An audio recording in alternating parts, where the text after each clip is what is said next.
தினம். இந்த தினத்தில் இந்த ஒரு சந்தோஷமான செய்தியை உங்கள் அனைவரிடமும் பகிர்ந்து கொள்ள பெருமைப்படுகிறேன்.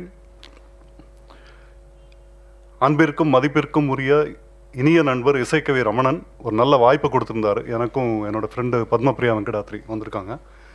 அவருடைய வெப்சைட்டை கொஞ்சம் அப்டேட் பண்ணி எல்லாம் பண்ணி சீரமைத்து பண்ணணும் அப்படின்னு சொல்லி அது பண்ணிட்டுருக்கோம். 16ஆம் தேதி போன சனிக்கிழமை அதை தத்துவலோக அரங்கில் அதை லான்ச் பண்ணோம். அந்த வெப்சைட்டை isaiKaviRamanan.com அப்படின்னு. ஸோ அதில் வேரியஸ் ஹெட்டிங்ஸ் எல்லாம் வருது. கட்டுரைகள், பாடல்கள், கவிதைகள், அப்புறம் அவருடைய சொற்பொழிவுகள் எல்லாமே. அது இல்லாமல் அவருடைய வெளியீடுகள், எத்தனை புக்கு வெளியிட்டிருக்காரு, எத்தனை இசை பேழைகள் வெளியிட்டிருக்காரு, ஒளிப்பேழைகள், அது அந்த மாதிரி எல்லாமே அதில் கம்ப்ளீட் டீட்டெயில்ஸ் இருக்குது அந்த வெப்சைட்டில். isaiKaviRamanan.com அப்படின்னு போடணும். இசைக்கவிக்கு டபுள் கே போடணும். போட ஒரு கிளிக்கில் ரமணனோட அத்தனை இதுவும் நமக்கு கிடைக்கும். கிட்டத்தட்ட பல வருடங்களாக அவர் நிறைய பேசியிருக்கார், நிறைய பாடியிருக்கார், நிறைய எழுதியிருக்கார். கடலளவு இருக்குது, அவ்வளோ இருக்குது. ஸோ பழசெல்லாம் எடுத்து அப்டேட் பண்ணிக்கிட்டே வரோம் கொஞ்சம் கொஞ்சமாக. பட் அனதர் ஒரு 15-20 டேஸில் கம்ப்ளீட்டாக அப்டேட் ஆகிடும் எல்லாமே. ஸோ அதுக்கப்புறம் ஜஸ்ட் ஒரு கிளிக்கில் இசைக்கியோட கம்ப்ளீட் ஹிஸ்ட்ரி உங்களுக்கு கிடைக்கும். அவருடைய படைப்புகள் எல்லாமே முதற்கொண்டு இப்போவும் பார்க்கலாம். இப்போ இட் இஸ் ஆன். ஏன்னா 16ஆம் தேதி லான்ச் பண்ணியாச்சு, இட் இஸ் ஆன் நவ். அதனால் இப்போவும் பார்க்கலாம். அப்புறம் எதிர்வரும் நிகழ்ச்சிகள் என்னென்ன வருது, அந்த நிகழ்ச்சிகள் உங்களுக்கு அப்டேட் கிடைக்கும். அதாவது இப்போ சப்போஸ் ஆகஸ்ட் அப்படின்னா ஆகஸ்ட் மாதம் என்னெல்லாம் நிகழ்ச்சிகள், எந்தெந்த அரங்கில் என்னென்ன பற்றி அப்படிங்கிறது. அப்புறம் ஊடகம்னு தனியாக ஒரு இது கொடுத்துருக்கோம். இப்போ மக்கள் டிவியில் பண்ணுறாரு, சங்கரா டிவியில் பண்ணுறாரு. அப்புறம் இது ஹிந்து பத்திரிகையோட தமிழ் எடிஷன், அதில் ஒரு வீடியோ இது பண்ணிகிட்ருக்காரு. ஸோ அதை பற்றின டீட்டெயில்ஸ் எல்லாமே உங்களுக்கு கிடைக்கும். ஸோ இசைக்கவியோட கம்ப்ளீட் ஹிஸ்ட்ரி அண்ட் கம்ப்ளீட் இது அவருடைய ப்ரொசீடிங்ஸ் எல்லாமே என்னெல்லாம் பண்ண போகிறாரு, இது வரைக்கும் என்ன பண்ணியிருக்காரு. History in the sense not personal history, படைப்புகள் பற்றி. ஸோ இந்த ஒரு நல்ல செய்தியை பகிர்ந்துக்கிறேன் நான் உங்கள் எல்லாருக்கிட்டையும். ரொம்ப சந்தோஷம்.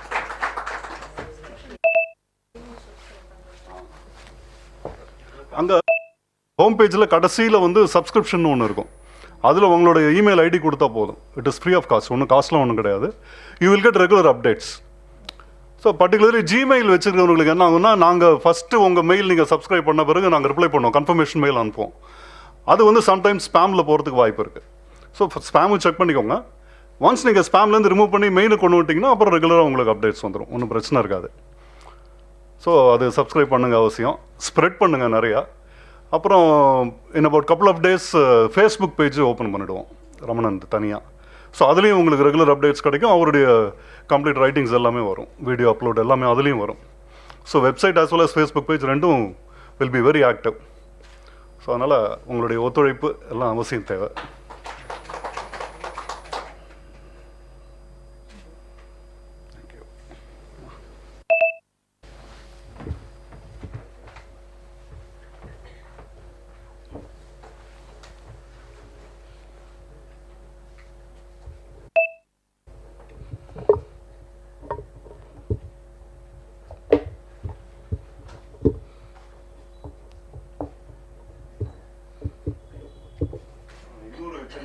தமிழ் இங்கிலீஷ் ரெண்டுமே இருக்கும். ஹோம் பேஜ்ல இங்கிலீஷ் கிளிக் பண்ணா ஒரு இங்கிலீஷ் ஆர்டிகல்ஸ் எல்லாமே வரும்.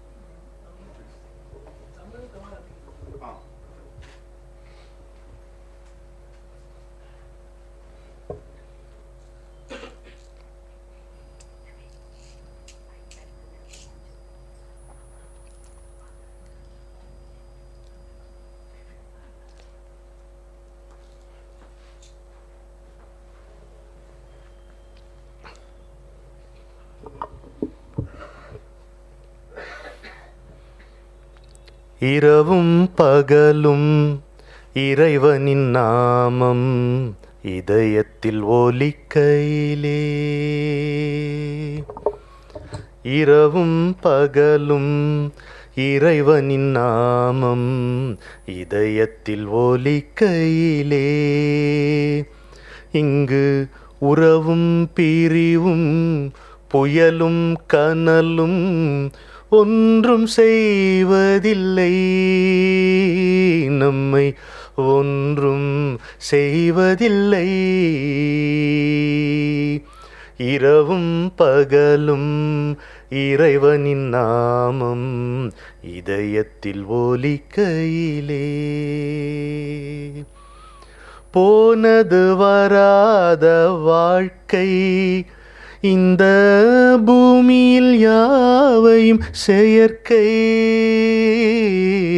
போனது வராத வாழ்க்கை இந்த பூமியில் யாவையும் செயற்கை இதில்லானதொன்று அவன் நெஞ்சில் நின்று தரும் ஆனந்தம் ஒன்றே இதில்லானதொன்று அவன் நெஞ்சில் நின்று தரும் ஆனந்தம் ஒன்றே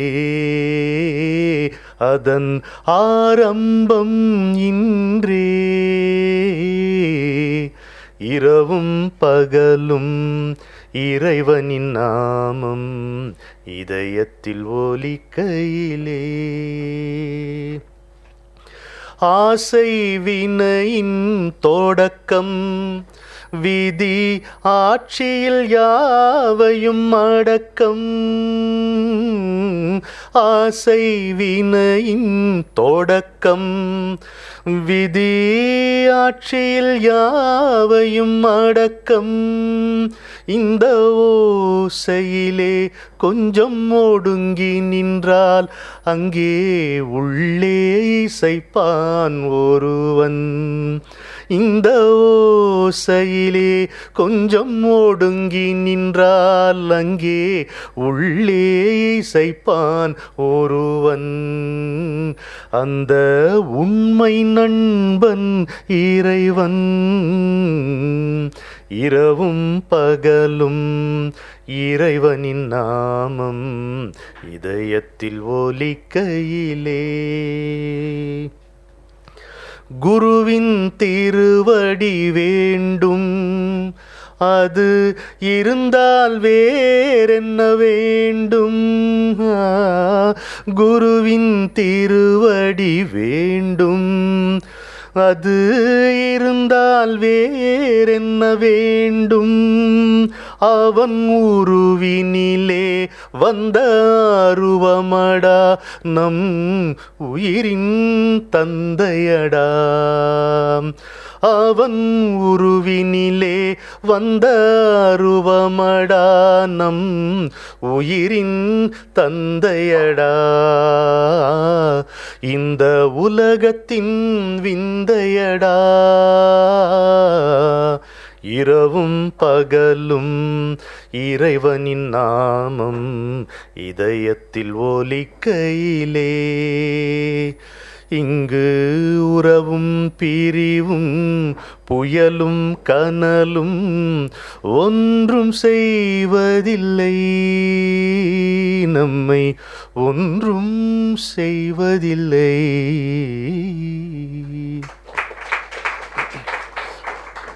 ராம்ஜி முன்னாடி வந்துருங்க, இங்கே இருக்க இடம் இருக்கு. ஸ்ரீகிருஷ்ணா ஸ்வீட்ஸ் நிறுவனமும் பாரதி வித்யாபவனும் வழங்குகின்ற உயிரே உறவே என்னும் தொடர் நிகழ்ச்சியின் 7வது பகுதிக்கு உங்களை வரவேற்பதில் மிகவும் பெருமை கொள்ளுகிறேன், மகிழ்ச்சி அடைகிறேன். ஒவ்வொரு மாதமும் இந்த நிகழ்ச்சியிலே ஒவ்வொரு உறவை பற்றி நாம் பேசிக்கொண்டு வருகிறோம். இந்த முறை நான் பேச இருந்தது வேறு. ஆனால் சனிக்கிழமை அன்று தத்துவலோக அரங்கிலே என்னுடைய நிகழ்ச்சி முடிந்த பிறகு நம்முடைய மதிப்பிற்குரிய பெரியவர் சங்கரிபுத்திரன் அவர்கள் ஒரு இனிமையான ஆணையை வேண்டுகோள் மாதிரி வைத்தார். அது பெரியவர்களுடைய மரபு. இந்த செவ்வாய்க்கிழமை குரு பூர்ணிமா ஆச்சே, நீங்கள் உங்கள் குருவை பற்றி பேசுங்களேன், அந்த உறவை பற்றி பேசுங்களேன் அப்படின்னாரு. சரின்னுட்டு எந்த பேச்சுக்கு நான் சென்றாலும் முறையாக ஒரு மாணவனைப் போல தயாரித்து கொண்டு தான் செல்வேன். ஏன்னா எனக்கு கல்வி கிடையாது என்கின்ற காரணத்தால். முதியோர் கல்வி திட்டம் மாதிரி இப்போ தான் படிக்க ஆரம்பிச்சிருக்கேன் நான். அதனால்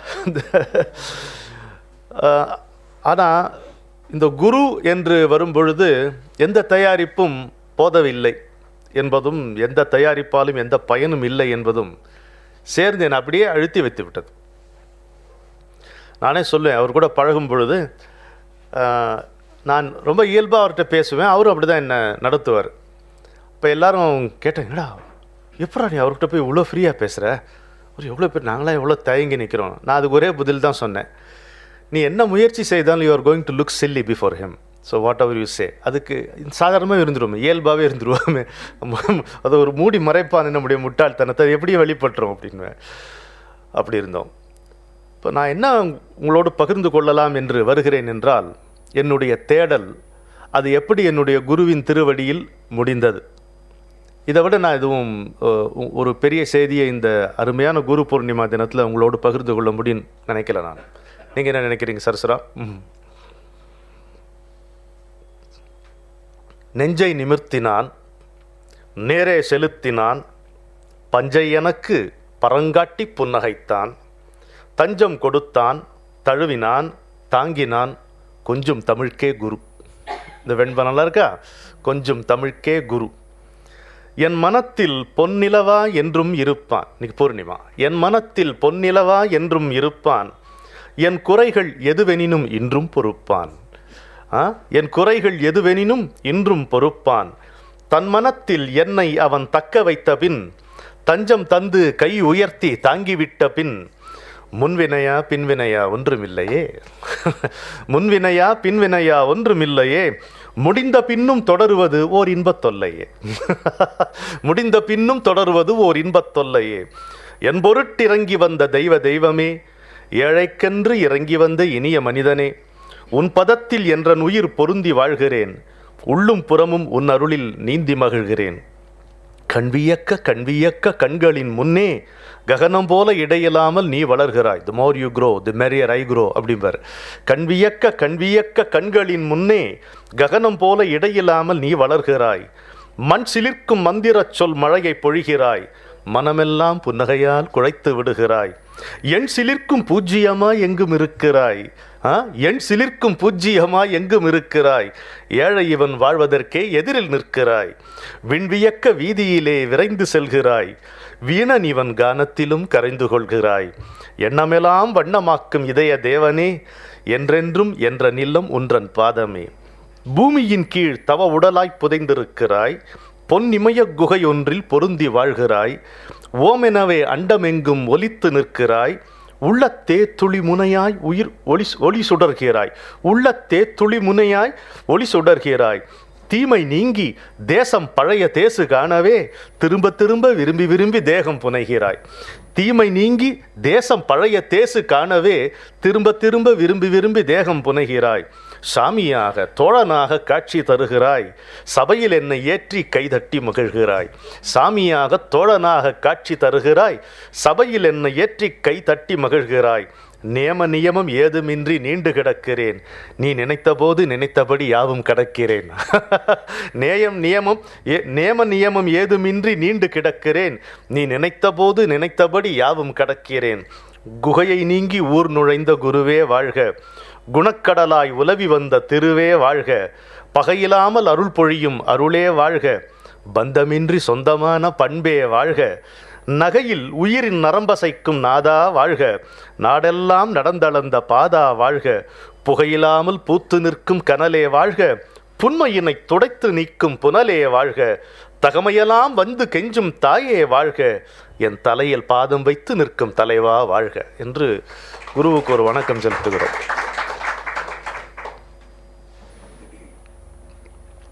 இந்த பிரபஞ்சத்தில் மனிதனுக்கு மிகப்பெரிய உயர்வு கொடுக்கப்பட்டிருக்கிறது. அரிதறிது மானிடராய் பிறத்தல் அரிதுங்கிறோம். எத்தனையோ உயிரினங்கள் தினந்தோறும் பூத்துக்கொண்டு முதிர்ந்து கொண்டிருக்கும் இந்த பிரபஞ்சம் என்கின்ற நாடகத்திலே மனிதனுக்கு மாத்திரம் மகத்தான பாத்திரம் அளிக்கப்பட்டிருக்கிறது. மனிதனாக பிறப்பதே மகத்தானது என்று இருக்கிறது. ஆனால் என்னுடைய குருநாதர் சொல்லுவார், மனிதனாக பிறப்பது மகத்தானது தான், அதை உணர்ந்து கொண்டு ஒரு மனிதன் மனிதனாக வாழ கற்றுக்கொள்ள வேண்டும். காலும் கையும் முளைத்து கண்களும் இருப்பதாலே ஒருவன் மனிதனாகிவிட முடியாது. பண்புகளால் மட்டுமே ஒருவன் மனிதனாக உயர்கிறான். ஒரு மனிதன் என்கின்ற உயர்ந்த நிலைக்கு தன்னை வளர்த்து கொள்ள வேண்டும். அதான் முதல்ல. அதற்கு பிறகு அந்த மனிதன் மாமனிதனாக உயர வேண்டும். ஒரு மனிதன் மனிதனாக உயர வேண்டும். அதற்கு பிறகு அவன் மாமனிதனாக உயர வேண்டும். அப்பொழுதுதான் அவனிலே குடிகொண்டிருக்கின்ற தெய்வம் வெளிப்படும் இல்லையா? ப்ரொக்ளைம் யுவர் டிவினிட்டின்னு வரல விவேகானந்தர். உன்னிலே இருக்கின்ற தெய்வீகத்தை பிரகடனப்படுத்து, அதுதான் கல்வியின்வர். அவருடைய idea of education is that.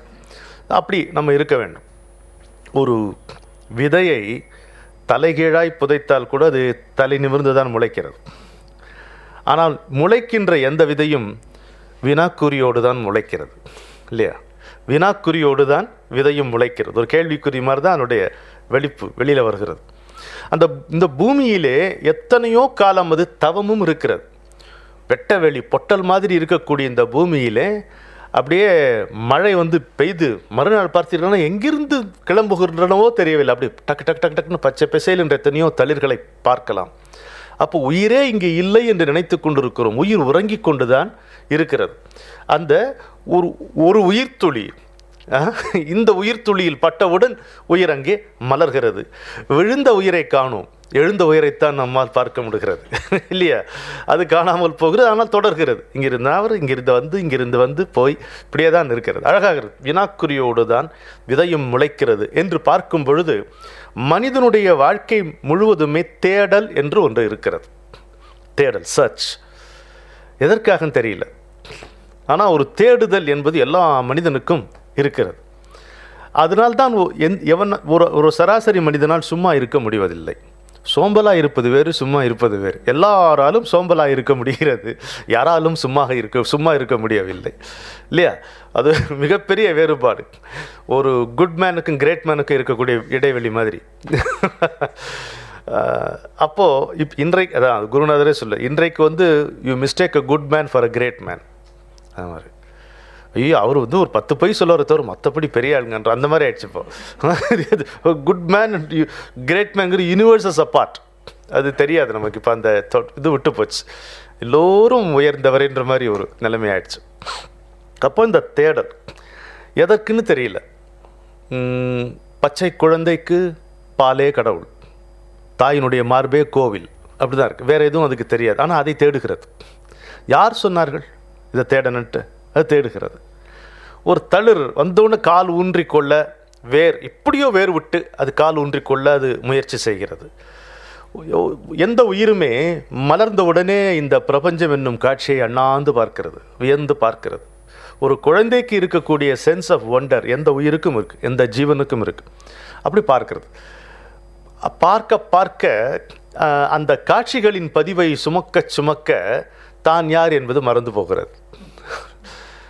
எங்கிருந்து வந்தோம் என்கின்ற நினைப்பு அதற்கு வருவதே இல்லை. விழித்த பிறகு எப்படி உறங்கியது அறவே போய்விடுகிறதோ ஒரு நினைவாக இருக்கிறது. நான் உறங்கினேன் என்று தெரிகிறது. உறக்கம் என்பது தெரிகிறதா? விழிப்பிலே தெரியாது. அங்கே வச்சான் ஒரு கள்ளச்சாவியை கடவுள். உன்னுடைய அகவிழிப்பை அதுக்கான திறவுகோலை தூக்கத்தில் போய் வச்சான். அதுதான் எங்கள் அப்பா சொல்லுவார், ஜாகிரதையாக இருடா கடவுள்கிட்ட, yes God a strange sense of humour. ஆப்பு வைப்போ வந்தாலே ஆண்டவன். அதனால் எப்படி வைப்பா தெரியாது. முழுமையான ஆன்மீக விழிப்புக்கான சாவியை இந்த சாமி உள்ளே தூக்கத்திலே வைத்திருக்கிறான், ஆழ்ந்த உறக்கத்தில். ஸோ விழித்தால் தான் புரிகிறது நாம் உறங்கினோம் என்பது. கனவுகள் மறந்தும் போகின்றன, நினைவுக்கு வந்தாலும் அவை கனவுகளே என்பதும் புரிந்து போகிறது. இப்படி ஆரம்பிக்கிறது. நாம் யார் என்கின்ற கேள்வி மட்டும் நமக்கு எழுவதே இல்லை. நீ யார், அது யார், இது என்ன, அது என்ன, இந்த கேள்விகள் தான் சராசரி மனிதனை தாக்குகின்ற. நான் என்பது அவனுக்கு தெரிகிறது, நான் இருக்கேன்னு தெரியுது. நான் மட்டுமே இருக்க வேண்டும் என்று கூட நினைத்து கொள்ளுகிறான் மனிதன். எனக்கு இது வேண்டும், இதெல்லாம் வரிசையாக வருகிறது. ஆனால் அந்த நான் யார் என்கின்ற அந்த அடிப்படை கேள்வி, ஃபண்டமெண்டல் குவெஸ்டின், ரொம்ப சராசரி மனிதர்களுக்கு வாய்ப்பதில்லை. இப்படிதான் போகிறது வாழ்க்கை. ஆனால் இதில் என்ன ஒரு சுவாரஸ்யம் கதை எழுதினவனுக்கு, கதாபாத்திரங்களுக்கு இல்லைன்னு வைங்க. சுவாரஸ்யம் என்னென்னா, உள்ளே இருக்கக்கூடிய ஆன்மா அது விழிப்புறுவதற்காக எப்பொழுதுமே காத்திருக்கிறது. ஆனால் அது விழிக்க முடியாத அளவுக்கு நாம் நம்முடைய உடம்போடு நம்மை அடையாளப்படுத்தி கொண்டு விடுகிறோம், மனத்தோடு அடையாளப்படுத்தி கொண்டு விட்டோம், புத்தி தான் நாம் என்று பொருந்தி கொண்டு விட்டோம். அந்த ஆன்மா என்கின்ற ஒரு நிலை, அது நாம் தான். அந்த நிலையை நாம் அடைவதற்கு வாய்ப்பே இல்லாமல் போகிறது. ஆனால் அந்த உந்துதல் இருக்கிறது.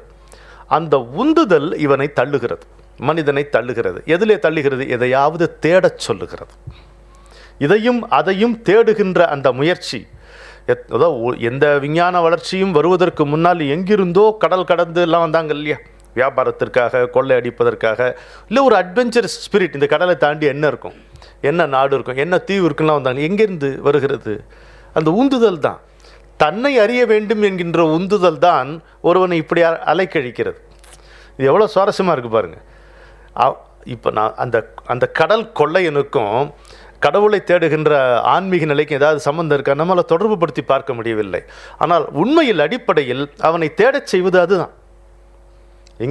தேவையில்லாமல் ஒருத்தன் போய் ஒரு நாட்டை வந்து அப்படியே கைப்பற்ற வேண்டும் என்று அவனை சொல்லுகிறது இதுதான். தெரியல அவனுக்கு இந்த விழிப்பது. இதைத்தான் வந்து கண்ணதாசன் சொன்னார்.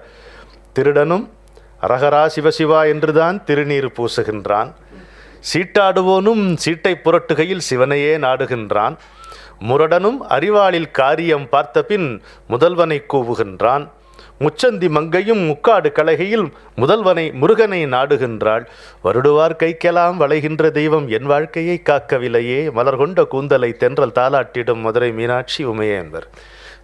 தெளிவாக இருக்கு. நான் சொல்லக்கூடிய, நான் உங்களுக்கு விளக்கக்கூடிய இந்த கருத்து, இந்த உண்மை வந்து பக்கம் பக்கமாக விரித்து சொல்ல வேண்டியதை ஒரு 4 வரியில் கண்ணதாசன் சொல்லிட்டு போயிட்டார் இல்லையா? எல்லாருக்கும் இது தேட வைப்பது எதுனா அந்த ஆன்மா தான். ஆனால் அங்கே வச்சான் பாருங்க ஆப்பு, அது ஒருபோதும் வெளியில் தேடி கிடைக்காதுன்ட்டு. நம்ம ஒருபோதும் உள்ளே தேடுறதில்லை. வெளியில் என்ன தேடினாலும் கிடைக்காது. உள்ளே தேடவே தேவையில்லை. உள்ளே திரும்பினா கிடைக்கும். உள்ளே திரும்பினா கிடைக்கும். ஆனால் திரும்ப முடியல நம்மால். இப்படி இந்த உணர்வே பாதி பேருக்கு இல்லை. இந்த சிக்கல், இந்த பிரச்சனையே முக்காவாசி பேருக்கு இல்லை. அந்த சிக்கலுக்கு ஆட்பட்டவர்கள் தான் குருவை தேடி அலைகிறார்கள். அப்படி இந்த சிக்கலுக்கு ஆட்பட்ட ஒரு சின்ன பிள்ளை நான், அவ்வளோதான். எல்லாரும் இங்கே உட்காந்துருக்கிற பல பேர் அந்த சிக்கலுக்கு வேறு விதமாக ஆட்கொள்ளப்பட்டவர்கள் தான் தெரியும், அவ்வளோதான். அதனால் உங்களுடைய எண்ணத்தை நானே பிரதிபலித்து என்னுடைய மொழியில் சொல்லுகிறேன், அவ்வளோதான். எல்லாருக்கும் இருக்குல்ல இந்த தேடல்.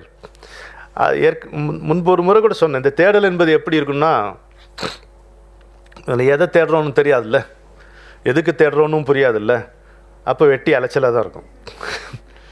சில பேர் நம்ம நேரத்தை வச்சுக்கிட்டு என்ன செய்யறதுன்னு தெரியாமல் எங்கேயாவது போய் உட்காந்துப்பாங்க. அங்கே இந்த கொஞ்சம் இல்லை இப்போ எனக்கு அங்கே போகணும்பா, அங்கே போய் என்ன செய்ய போகிறேன்னு அவனுக்கே பதில் தெரியாது. அவனுக்கு போய் தான் ஆகணும், அங்கே போய் உட்காரணும், இங்கே உட்காருறது, இன்னொருத்தர் கூட அரட்டை அடிக்கிறது வருது, இப்படியே பொழுது போயிடும். அவனுக்கு அதில் திருப்தி இருக்காது.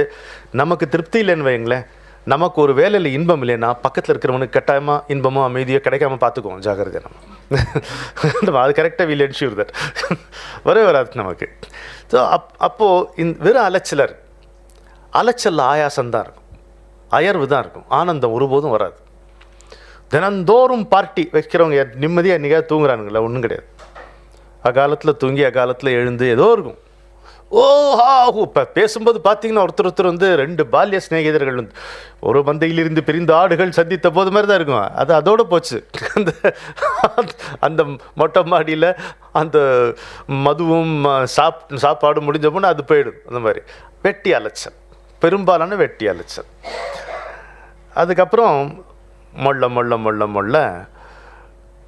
என்ன ஆகுறது? தேடல் அப்படிங்கிற நிலைக்கு வருது. தேடல்ங்கிற நிலை எப்படின்னா, இது இல்லை நான் விரும்புவது, இதனால் அல்ல நான் வந்து சாந்தி பெறுவது, இதனால் நிரந்தரமாக ஒரு அமைதி எனக்கு கிடைக்கப் போவதில்லை என்பது தெரிந்தவுடன் இதற்கு அப்பால் இருக்கின்ற ஒன்றை நிச்சயித்து ஒரு இலக்கை நோக்கி ஒரு அடி எடுத்து வைக்கும் பொழுது அலைச்சல் என்பது தேடல் என்கின்ற பரிமாணத்தை அடைகிறது. அதுக்கப்புறம் ஒன்று இருக்கு. இந்த அலைச்சல் என்பது தேடல் என்கின்ற பரிமாணத்தை எட்டும் பொழுது அந்த மனிதனுக்கு முதலில் நேர்வது என்ன தெரியுமா? அவன் நிம்மதியை இழக்கிறான். அது வரைக்கும் இருந்த நிம்மதி போச்சு. இதனால தான் ரொம்ப பேர் ஆன்மீக பாதைக்கே வரதே இல்லை. ஏதோ நான் பாட்டுக்கு ஓரமாக குடித்தேன்னா கும்மாளம் போட்டேன்னா 4 சினிமா பார்த்தேன்னா போனேன்னா இல்லையான்னு இருப்பான். ஏன்னா இங்கே வந்தால் இது விசாரிக்க சொல்லும், யோசிக்க சொல்லும். அதை விட நம்ம இது வேண்டாமான்னு 1000 இது யோசனைகள் இருக்கும், அப்படி வரும். அப்போ இந்த அலைச்சலிலிருந்து தேடலுக்கு வரும் பொழுது ஒரு மனிதனுக்கு இருந்தால் அவர் அடிப்படை நிம்மதியில் ஆட்டம் கண்கிறது, அச்சம் இல்லை, கவலை இல்லை. இப்போது ஒரு ஆன்மீக பாதையிலே காலெடுத்து வைப்பவனுக்கு இருக்கின்ற நிம்மதி இழப்பும், பொருள்மயமான உலகத்திலே தன்னை பொருந்தி கொண்டிருப்பவன் இழக்கின்ற நிம்மதி இழப்பும் ஒன்றல்ல, வேறு வேறு. இவனை தூங்க விடவில்லை. அதான் சொல்லுவார்ல கலாம், தூங்கி வருவதில்லை கனவு, உன்னை தூங்க விடாது இருப்பது தான் கனவும்பார், துரத்தும். தி பக் ஹேஸ் காட் யூ என்று அர்த்தம். It won't leave you till you are finished. அது வந்துடும். அதுக்கு தான் நான் ஒரு குறள் சொல்வேன், என்னுடைய குறள், கால் வைக்க பின்னே கதவடைக்கும். திரும்பி போக முடியாது. கால் வைக்க பின்னே கதவடைக்கும் மெய்வழியின் பால் வைத்த பற்றே நற்பற்று. அப்படியா, இனிமே திரும்பி போக முடியாது. ஆனால் எப்படி தொடர்றதுன்னு தெரியல. இந்த தேடல் என்கின்ற பரிமாணத்தை ஒரு மனிதன் எய்திய பொழுதுதான் ஒரு குரு அவன் முன்னே வந்து நிற்கிறான். குரு வந்து நின்ற பிறகு என்ன ஆகிறது? அலைச்சல் அல்ல, தேடல் இல்லை, பயணம் என்பது தொடங்குகிறது. அது வரைக்கும் அவன் எத்தனையோ பிறவிகள் எடுத்திருந்திருக்கலாம். ஆனால் அவனுடைய பயணம் என்பது உண்மையில் எப்பொழுது துவங்குகிறது என்றால் அவன் குருவை பார்க்கின்ற பொழுது. அவனுடைய குரு, அவனுக்கான குரு அவன் எதிரே வந்து நிற்கும் பொழுதுதான் அவனுடைய அகப்பயணம் என்பது துவங்குகிறது. இதுதான் இதுதான் தலைப்பு செய்தி. செய்தியினுடைய விரிவு எல்லாமே இதுதான், விமர்சனமும் கூட இதுதான். அப்புறம் பயணம்னா அதுக்கப்புறம் சுகம்தான். அதுக்கு பெருசாக அதில் இடர்லாம் ஒன்றும் கிடையாது. இப்போ இங்கேருந்து நம்ம மதுரைக்கு போகணும், டிக்கெட்டு போட்டாச்சு, இப்போ நல்ல கன்ஃபார்ம்டு பர்த்து, ஏசியில் லோயர் பர்த்து. இப்படி கிடச்சினா நமக்கு சந்தேகம் வந்துடும். ஆக்சுவலாக இப்படியெல்லாம் நமக்கு நடக்காதே அப்படின்ட்டு. நாங்கள் இப்போது சமீபத்தில் திருநெல்வேலிக்கு போனோம். கடையத்தில் எங்கள் கோயில் கும்பாபிஷத்துக்கு ராம்ஜி ஐயா வந்திருக்கார், அவர் ஒரு மனைவியோட.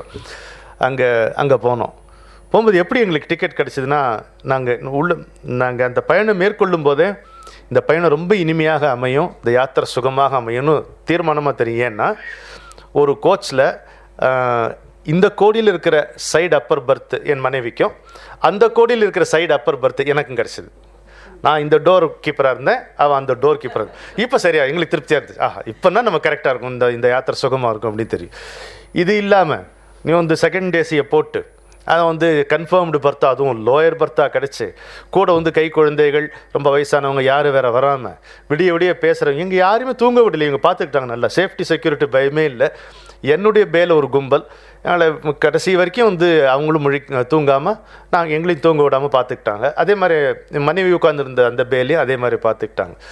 இப்படி நம்ம பயணத்தை சுவாரஸ்யமாக நம்மளே ஏற்றுக்கொள்ள தெரிய வேணும், அவ்வளோதான். எங்கள் அப்பா சொல்லுவார்ல, நீ நினைக்கிற மாதிரி வாழ்க்கை அவ்வளோ மோசம் இல்லைடா, இந்த முதல் 75 வருஷம் தான் கொஞ்சம் சிரமமாக இருக்குன்னு. அது மாதிரி அப்படி எடுத்துகிட்டு போகணும். ஆக்சுவலாக இந்த பயணத்தில் என்னென்னா, குரு நம்மை பார்த்த உடனேயே நாம் வந்து அவரால் ஏற்கப்படுகிறோம். அவ்வளோதான் உண்மை. இது புரியறதுக்கு தான் ரொம்ப டைமாக இருக்குது. குரு நம்மை பார்த்த கணமே அவரால் நாம் ஏற்கப்படுகிறோம். ஒன்று, அந்த கணமே நம்முடைய முக்தி தேதி, அப்படி ஒரு தேதி உண்டு என்று வைத்துக்கொண்டார், நம்முடைய முக்தி தேதியும் நிச்சயிக்கப்பட்டு விடுகிறது. அப்படி தொட்டுட்டு அவர் நீங்கிறார், அவ்வளோதான். சரி வந்தியா அப்படிங்கிறாரு. அப்போவே அதெல்லாம் ஃபைனலைஸ்ட். நம்ம எப்படி இருக்கோம் அவர் முன்னால் நாம் எப்படி காட்சி அளிக்கிறோம்? ஒரு தேர்ந்த ஆடிட்டர் முன்னால் ஒரு மொக்க ஃபைல் இருந்தால் எப்படி இருக்கும்? அப்படி தான் இருப்போம் நம்ம. அவர் புரட்டிக்கிட்டு பார்த்துட்டே இருக்கணுமா, நாவல் மாதிரி படிக்கணும். ஒரு பெரிய ஆடிட்டருக்கு பார்த்தாலே அது லட்சணம் தெரியும், சரி அப்படின்ட்டு. அது மாதிரி நம்ம பார்த்தோன்னே அவருக்கு தெரியுது, ரைட், இவனுக்கு இந்த ரவுண்டில் வந்து இதை க்ளீன் பண்ணிடலாம், இதை சரி பண்ணலாம், பேலன்ஸ் ஷீட்டை டேலி பண்ணிடலான்ட்டு அவர் முடிவு பண்ணி 4 நட்சத்திரம் குறிச்சிடுறார். அப்புறம் he doesn't seem to be interested இன்ங்கிற மாதிரி இருக்குது. நம்ம தான் தொங்குறோம், குருவே இருன்னு உருகுறோம். நீ என்ன உருகினாலும் அவ்வளோதான், அது தேதி குறிச்சாச்சுன்னா அவ்வளோதான். அது இது புரிந்து கொள்ள ரொம்ப நேரமாகிறது. அப்போது இந்த பயணம் நிச்சயிக்கப்படுகிறது, இலக்கு நிச்சயிக்கப்படுகிறது, பாதை நிச்சயிக்கப்படுகிறது.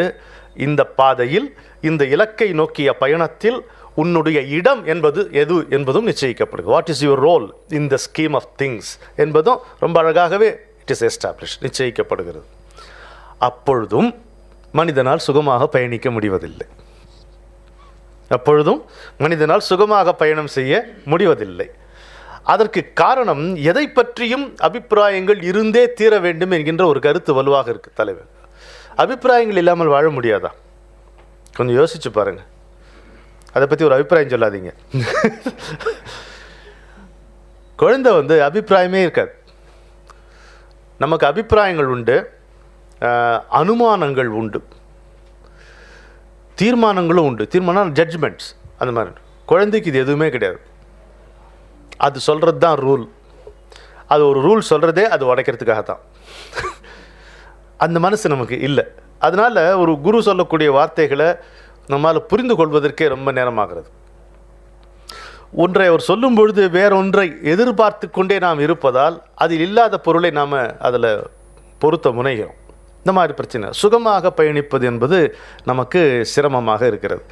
அப்புறம் பட்டு கிட்டு தெரிஞ்ச அப்புறம் தடிக்க விழுந்து அந்த பின்னே தான் தத்துவம் புரிகிறது. அப்புறம் புரிஞ்சிடும். In spite of as we happen to know a few things வச்சுங்களேன். அது மாதிரி ஆகிடும். இப்போது இப்படித்தான் என்னுடைய பயணமும் ஆரம்பித்தது. இதை எதற்கு சொல்லுகிறேன்னா, ஒரு ஷேரிங் நோட்ஸ். இந்த கூட்டத்தில் எனக்கு எதிர உட்கார்ந்திருப்பவர்களில் நீங்கள் யார் யார் என்று பலரை எனக்கு ஆழமாக தெரியாது. யாரையும் ஆழமாக தெரிந்து கொள்ள வேண்டிய தேவையும் இல்லை, அது முடியவும் முடியாது. நம்ம தெரிஞ்சு கொள்வது தான் நம்முடைய வேலை. ஆனால் நீங்கள் எல்லோரும் ஒரு பயணத்தில் இருக்கின்ற காரணத்தால் தான் என் முன்னே உட்கார்ந்திருக்கிறீர்கள்.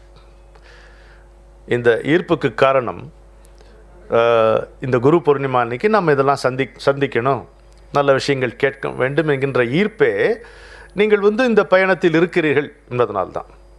இந்த பயணத்தில் நீங்கள் எங்கே இருக்கிறீர்கள் என்பது எனக்கு தெரியாது, உங்களுக்கும் தெரியாது. ஆனாலும் நான் நடந்து வந்த பாதை, நான் கடந்து வந்த சோதனைகள், இவற்றை கொஞ்சம் சற்றே உங்களோடு பகிர்ந்து கொண்டால் அது பயனுள்ளதாக அமையும் என்று நான் நினைக்கிறேன். 4 வயதாக இருக்கும் பொழுது எனக்கு இறைவனுடைய ஞாபகம் வந்தது. இந்த மயிலாப்பூரில் சித்திரக்குள தெருவில் எங்கள் அத்தை இருந்தார்கள். நாங்கள் எங்கே இருந்தோம்னா, அம்மாவுக்கு ஞாபகம் இருக்கும், கபாலி சன்னதி தெருவில் குடியிருந்தோம். என்னை திரும்ப கூட்டிகிட்டு வந்துடுச்சு இங்கே மயிலாப்பூருக்கே. ரொம்ப ரொம்ப சந்தோஷம். எனக்கு முக்தியாக கிடைச்ச மாதிரி இருக்கு. அப்படி பொடிநடையாக நடந்தால் அந்த மயிலாப்பூரில் அந்த கோயிலுக்குள்ளே போக முடியும், கபாலீஸ்வரரையும் கற்பகாம்புலையும் கும்பிட முடியும். அந்த பிராகாரத்தில் அப்படி கொஞ்சம் உட்காந்துட்டு மாட வீதியில் அப்படியே நடந்து வந்து அந்த காய்கறி விற்கக்கூடிய பெண்களுடைய நிர்வாக திறமை, அவர்களுடைய நெஞ்சை அள்ளும் புன்னகை, அவர்களுக்கே இருக்கின்ற பிரத்யேகமான நகைச்சுவை உணர்வு, இதெல்லாம் அப்படியே பருகி கொண்டு வீட்டுக்கு போய் நிம்மதியாக தூங்கணும். வாழ்ந்தால் மயிலாப்பூரில் வாழணும் இல்லையா? அந்த மாதிரி. ஸோ அப்போது சித்திரக்குள தெருவில் எங்கள் அத்தை வீட்டுக்கு எதிர நின்றுட்டு இருந்தேன். அப்போ 4 வயசு எனக்கு. ஒரு சைக்கிள் ரொம்ப வேகமாக என்னை மோதி தூக்கி போட்டுச்சு. அதெல்லாம் ஞாபகம் இருக்கு. சைக்கிள் ஓட்டல, நான் பாட்டுக்கு நின்று இருந்தேன் குளத்தில். எதை அப்படி சுவாரஸ்யமாக பார்த்துட்டு இருந்தேன்னா, யாரோ ஒருத்தன் அந்த குளத்தில் கல் போட்டான். அப்போ தண்ணி உண்டு. சித்திரக்குளத்தில் தெப்பம்லாம் விட்டோம். அதெல்லாம் நான் இந்த தெப்பத்தில் உட்காந்துருக்கேன், முருகான்னு பயந்துட்டேன் சின்ன வயசுலைங்க. அவர் அந்த ஒரு கல் போட்டான் பாருங்க, அப்படியே வளையமா சின்ன வளையம், பெரிய வளையம், அதோட பெரிய வளையம் வந்தது. அந்த கரை விளிம்பு வரைக்கும் வருது. அந்த வளையம் காணாமல் போகிறதே தவிர அந்த வளையம் நிற்கவே இல்லை. எனக்கு இட் ஃபேசினேட்டட் மீ 4 வயசில். அது என்ன வரும் அந்த பாட்டு? மனச வாட்டுறது ரோசனை தானே, மனுஷனை ஓட்டுறது வாசனை தானே, விருப்பும் வெறுப்பும் வெறும் ஞாபகம் தானே, வேஷம் மறந்து போன வேதனை தானே, மனச வாட்டுறது ரோசனை தானே, மனுஷனை ஓட்டுறது வாசனை தானே. அதில் ஒரு பகுதி வரும், அதுதான் இது. ஆடாத குளத்து தண்ணி அறியாம எரிஞ்ச கல்லு ஆழ துரத்துதம்மாலையாக. சரிதானா?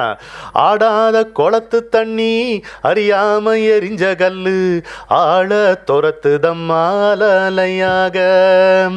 ஆகாச கணக்கு தம்பி காசால மாறாது ஆசை பின்னுதம்மா வலவலையாக.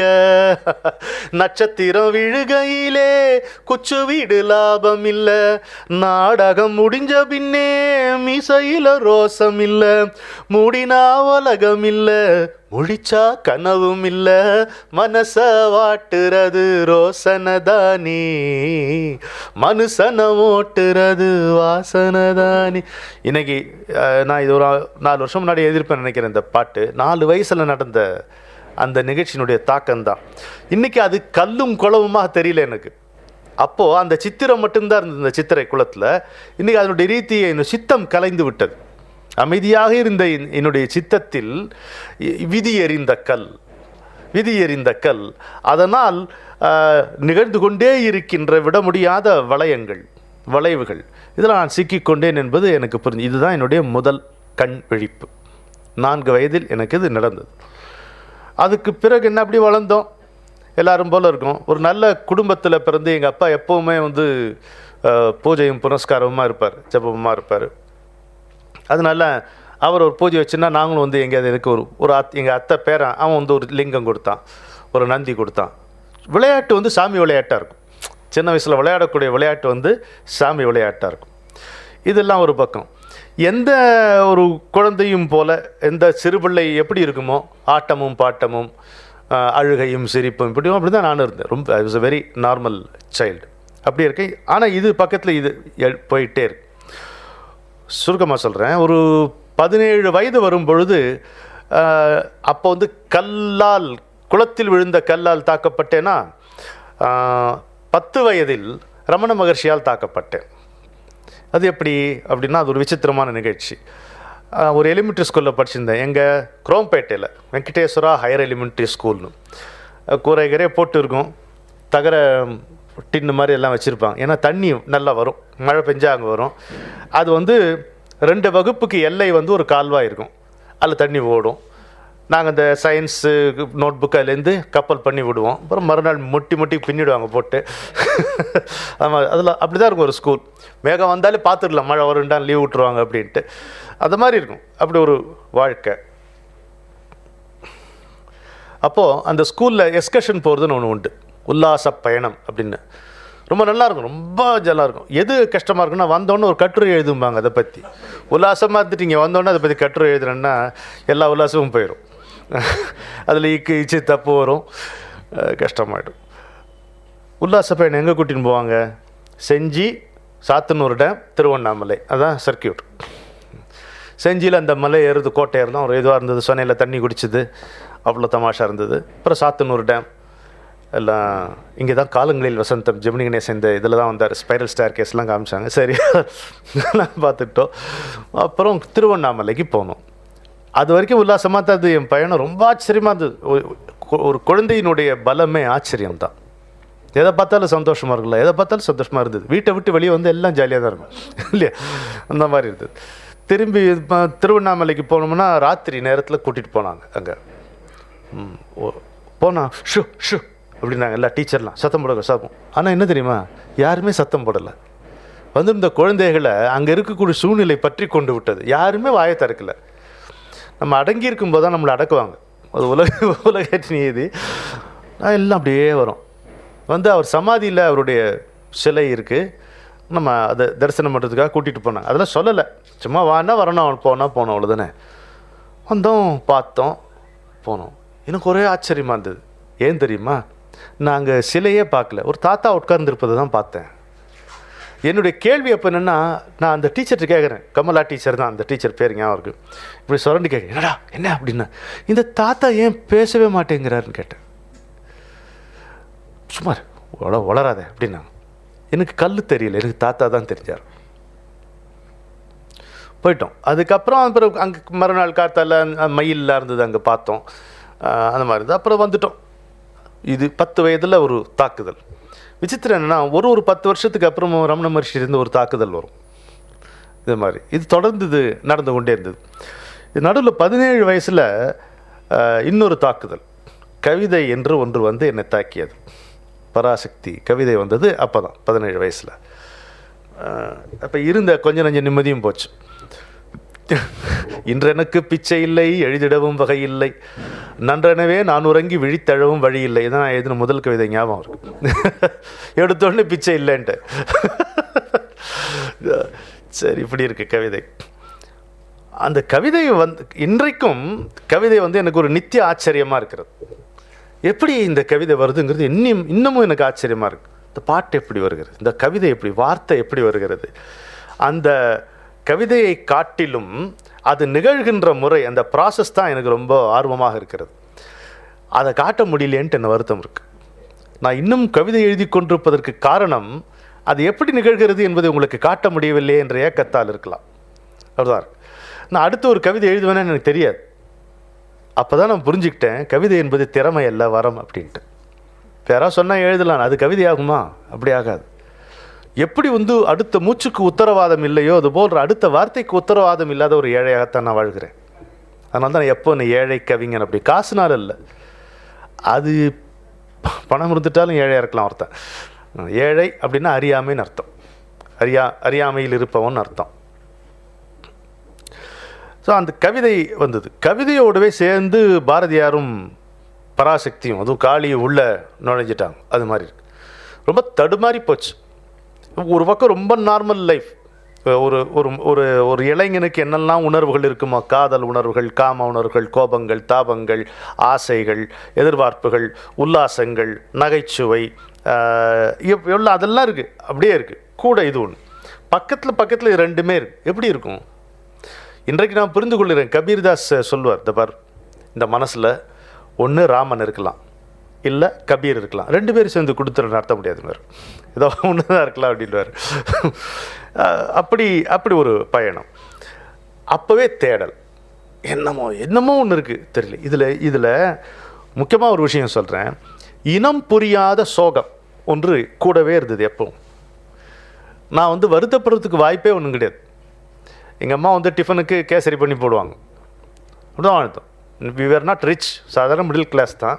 பட் அம்மாவுடைய ஸ்டைலே தனி, நல்ல சாப்பாடு. அது நண்பர்களுக்கு பஞ்சமே கிடையாது. என்னுடைய எல்லா நண்பர்களும் என்னுடைய அப்பாவுக்கு நண்பர்கள், அப்படி இருப்பாங்க. ஏன்னா அவர் அவ்வளோ உல்லாசமாக பேசுவார். அவர் இருக்கும்போது இவங்கெல்லாம் வந்தாங்கன்னு ஒரு ரூபாய் என்ன சீந்த மாட்டான், எல்லாம் அவரே சுற்றிட்டு இருப்பாங்க. இந்த மாதிரி இப்படி போக்குறது வாழ்க்கை. ஏதோ ஒரு தேடல், ஒரு அதிருப்தி, ஒரு இனம் புரியாத சோகம், எந்த துக்கமும் இல்லாமல் ஏதோ மனசை கப்பிக்கொண்டிருக்கிறது, எந்த நேரமும் மப்பும் மந்தாரவுமாக இருக்கிறது. புரியவில்லை. Very active. கிணறு தண்ணி வற்றி போச்சுன்னா கீழே இறங்கி தோண்டுவோம், சம்மட்டி அடிப்பேன், நல்லா கிரிக்கெட் விளையாடுவோம், நிறைய வேலைகள் செய்வோம், ஃபிசிக்கலாக அவ்வளோ வேலை செய்வோம். சோம்பல் கிடையாது, சுகத்துக்கு பஞ்சம் இல்லை. ஆனால் ஒரு இனம் புரியாத சோகம். இதை வந்து எனக்கு இன்றைக்கு யாருக்கு சுப்பராய தவேன்ட்டு ஒரு குஜராத்தி ஒருத்தர் இருந்தார். ரொம்ப பிரம்மச்சாரி. அவர் ஷார்ப் நோஸ், அப்படியே சிசில்டு நோஸ் அவருக்கு, நல்ல ஜிப்பார் அப்படி போட்டு அவர்கிட்ட பேசுவேன். என்னோட ரொம்ப வயசு பெரியவர், நான் நண்பனாக நடத்தினார். அவர் பேசும்போது இது சோகம் இல்லை, இது விஷாதம் அப்படின்னார். அப்படின்னா என்ன, பகவத்கீதை படிச்சிருக்கியா, அர்ஜுன விஷாத யோகம்னு வரும். அது சோகம்னு சொல்ல முடியாது, குழப்பம்னு கூட நான் சொல்ல மாட்டேன். அப்படி சொன்னால் உன்னுடைய ஏஜ் தாங்காது சொல்கிறார் அவர். உன்னுடைய வயசு அந்த சொல்ல வந்து விமர்சனமாக்கி காயப்படும், அது வேண்டாம். ஒரு தெளிவின்மைன்னு வச்சுக்க அப்படின்னாரு. அவருடைய ஸ்வீட்டாக சொன்ன தெளிவின்மைன்னு வச்சு, இதுக்கு என்ன சொன்னார் இருந்து புரிஞ்சு போச்சுன்னு வைங்களேன், அது மாதிரி இருந்தது. அப்படி சொன்னார். அப்போது எனக்கு ஒரு அருமையான மனிதர் ஒருத்தர் தோழராக கிடைச்சார். அவர் பேர் ராதாகிருஷ்ண சாஸ்திரியார்னு பேர். நங்கநல்லூரில் இருந்தார். எனக்கும் அவருக்கும் வயசு என்ன வித்தியாசம்னா ஒரு 50 வயசு வித்தியாசம். If you want to be very precise 49.5 வச்சுக்கோங்களேன், அப்படிதான். பட் என்னை வந்து சக நண்பன் மாதிரி நடத்துவார் அவர். எனக்கு அவர் வந்து ஒரு ரொம்ப ஆச்சரியமான ஒரு மனிதன். என்னோட ஆன்மீக கண் திறப்புன்னு நீங்கள் பார்த்தீங்கன்னா அவர் வந்து எனக்கு முக்கியமான உதாரணமாக நான் சொல்லுவேன். ஏன் சொல்லுவேன்னா, மிகப்பெரிய சித்த மருத்துவர் அவர். அவருடைய பையன் டாக்டர், மருமகள் டாக்டர் எல்லாம் இருப்பாங்க. அவர் எம்ஐ எல்டி என்னென்னமோ அவர் 1,00,000 விசிட் போயிருப்பார் இந்த மயிலாப்பூரை சுற்றி, கன்சல்டேஷன் ஃபீஸ் வாங்கினது கிடையாது. அது மாதிரி ஒரு விசித்திரமான சித்த வைத்தியர் அவர், யோக புருஷர், வெரி ஸ்வீட் ஜென்டில்மேன். அவருக்கு கால் அழுகுது, டயபெட்டிஸ் வந்து இந்த கட்டவரில் பார்க்குற வீங்கி போய் எல்லாம் அழுகிறது, அழுகி போயிட்டுருக்கு, நடக்க சிரமப்படுறார், வலி இருக்குது. நான் அவரை கேட்டேன், இதுக்கு ஏன் உங்கள் சித்த வைத்தியத்தில் ஒன்றும் மருந்து கிடையாது? சத்தம் போட்டேன் நான் அவர்கிட்ட, உரிமை எடுத்துகிட்டு பேசு, இதுக்கு என்ன உங்கள் சித்த வைத்தியத்தில் ஒன்றும் மருந்து கிடையாது? இருக்கே அப்படின்னாரு. ஏதோ ஒரு பேர் சொன்னார், ஒரு பச்சையில் பேர் சொன்னாராம். அது எங்கே கிடைக்கும் சொல்லுங்களேன். என்ன ஒரு 4 தெரு தள்ளி கிருஷ்ணமூர்த்தி வீட்டில் இருக்குன்னார். 33வது தெரு அவர் சொன்ன ஞாபகம். கிருஷ்ணமூர்த்தி வீட்டில் தோட்டத்தில் இருக்குமே அப்படின்னா சத்தம் போட்டேன். வயசு வேறு இல்லை எனக்கு. அவர் 17 பண்ணி, என்ன அப்படி பண்ணுறீங்க மாமா நீங்கள்? அது எடுத்துன்னு நம்ம எடுத்துன்னு வரட்டுமா? இருடா அப்படின்னாரு. நஞ்சு போன துணிடா, இங்கே தைச்சா அங்கே கிழியும், அங்கே தைச்சா இங்கே கிழியும், ஐ எம் ரெடி அப்படின்னாரு. That hit me.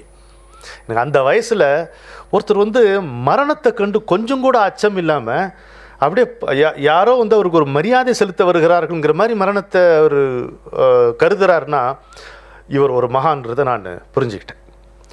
அது வந்து என்னுடைய முதல் கண் திறப்பு.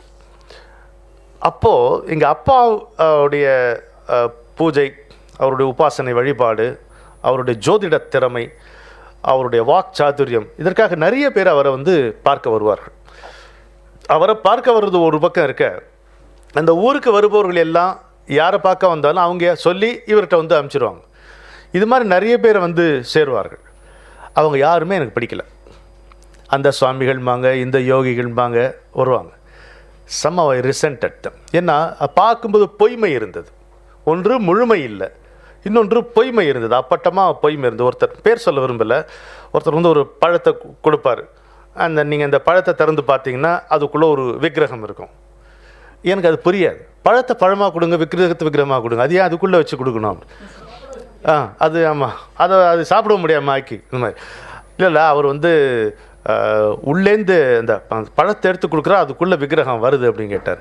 எனக்கு அதில் என்னென்ன புரியல. எனக்கு அதில் ஒரு பிரமிக்கத்தக்க செய்கை எனக்கு என்னென்னு புரியல. எனக்கு தெரியாமல் நீங்கள் ஒரு காரியம் செய்கிறீங்க, அது மட்டும்தானே இதில் இருக்குது. எனக்கு தெரியாமல் நீங்கள் ஒரு காரியம் செய்கிறீங்க, இதில் என்ன இருக்குது? ஒரு காஞ்சி பெரியவரோ, ஒரு ரமண மகர்ஷியோ, ராமகிருஷ்ண பரமஹம்சரோ, அந்த மாதிரி இருக்கிறவங்க யாராவது வந்து இந்த மாதிரி வேலை செய்வாங்களா? செஞ்சே கிடையாது. அங்கே கையை சுற்றுறோம் பின்னால் போகாதுன்னு சொல்லியிருக்கிறார் பரமஹம்சர். அதை சாஸ்திரியார் எனக்கு சொன்னார். நீ இதை பற்றி வெளியில் போய் பேச வேண்டாம், உங்கள் அப்பாட்ட விவாதம் பண்ணவும் வேண்டாம், ஆனால் நீ பார் gently avoid and take care of yourself அப்படின்னாரு. எத்தனையோ பேர்கள் இது மாதிரி, நான் வந்து இந்த பட்டியலை சொன்னேன்னா இந்த நேரம் பத்தாது. நிறைய பேர் இது மாதிரி சந்தித்தேன். Very disappointing. இப்போ நம்ம வந்து நாத்திகர்கள் அதிகமாக இருப்பதும், நம்முடைய மதத்தையே நம்மோடு இருப்பவர்கள் பலர் குறை கூறுவதும்னா அதுக்கு பெரிய காரணமாக இவங்க தான் இருக்காங்க அப்படின்னு நான் சொல்லுவேன். நான் பார்த்தேன் இது ஒன்று. இதுக்கப்புறம் இதுக்கு அடுத்த பரிமாணம், அவர்களில் சிலரை அவர்கள் நல்லவர்கள் என்று நம்பி நான் ரொம்ப ஏமாந்தேன். அவர் அங்கே அப்பாவும் அவங்கள நல்லவர்கள் முதல்ல சொல்லி அப்புறம் அவருடைய கருத்து மாறிச்சு.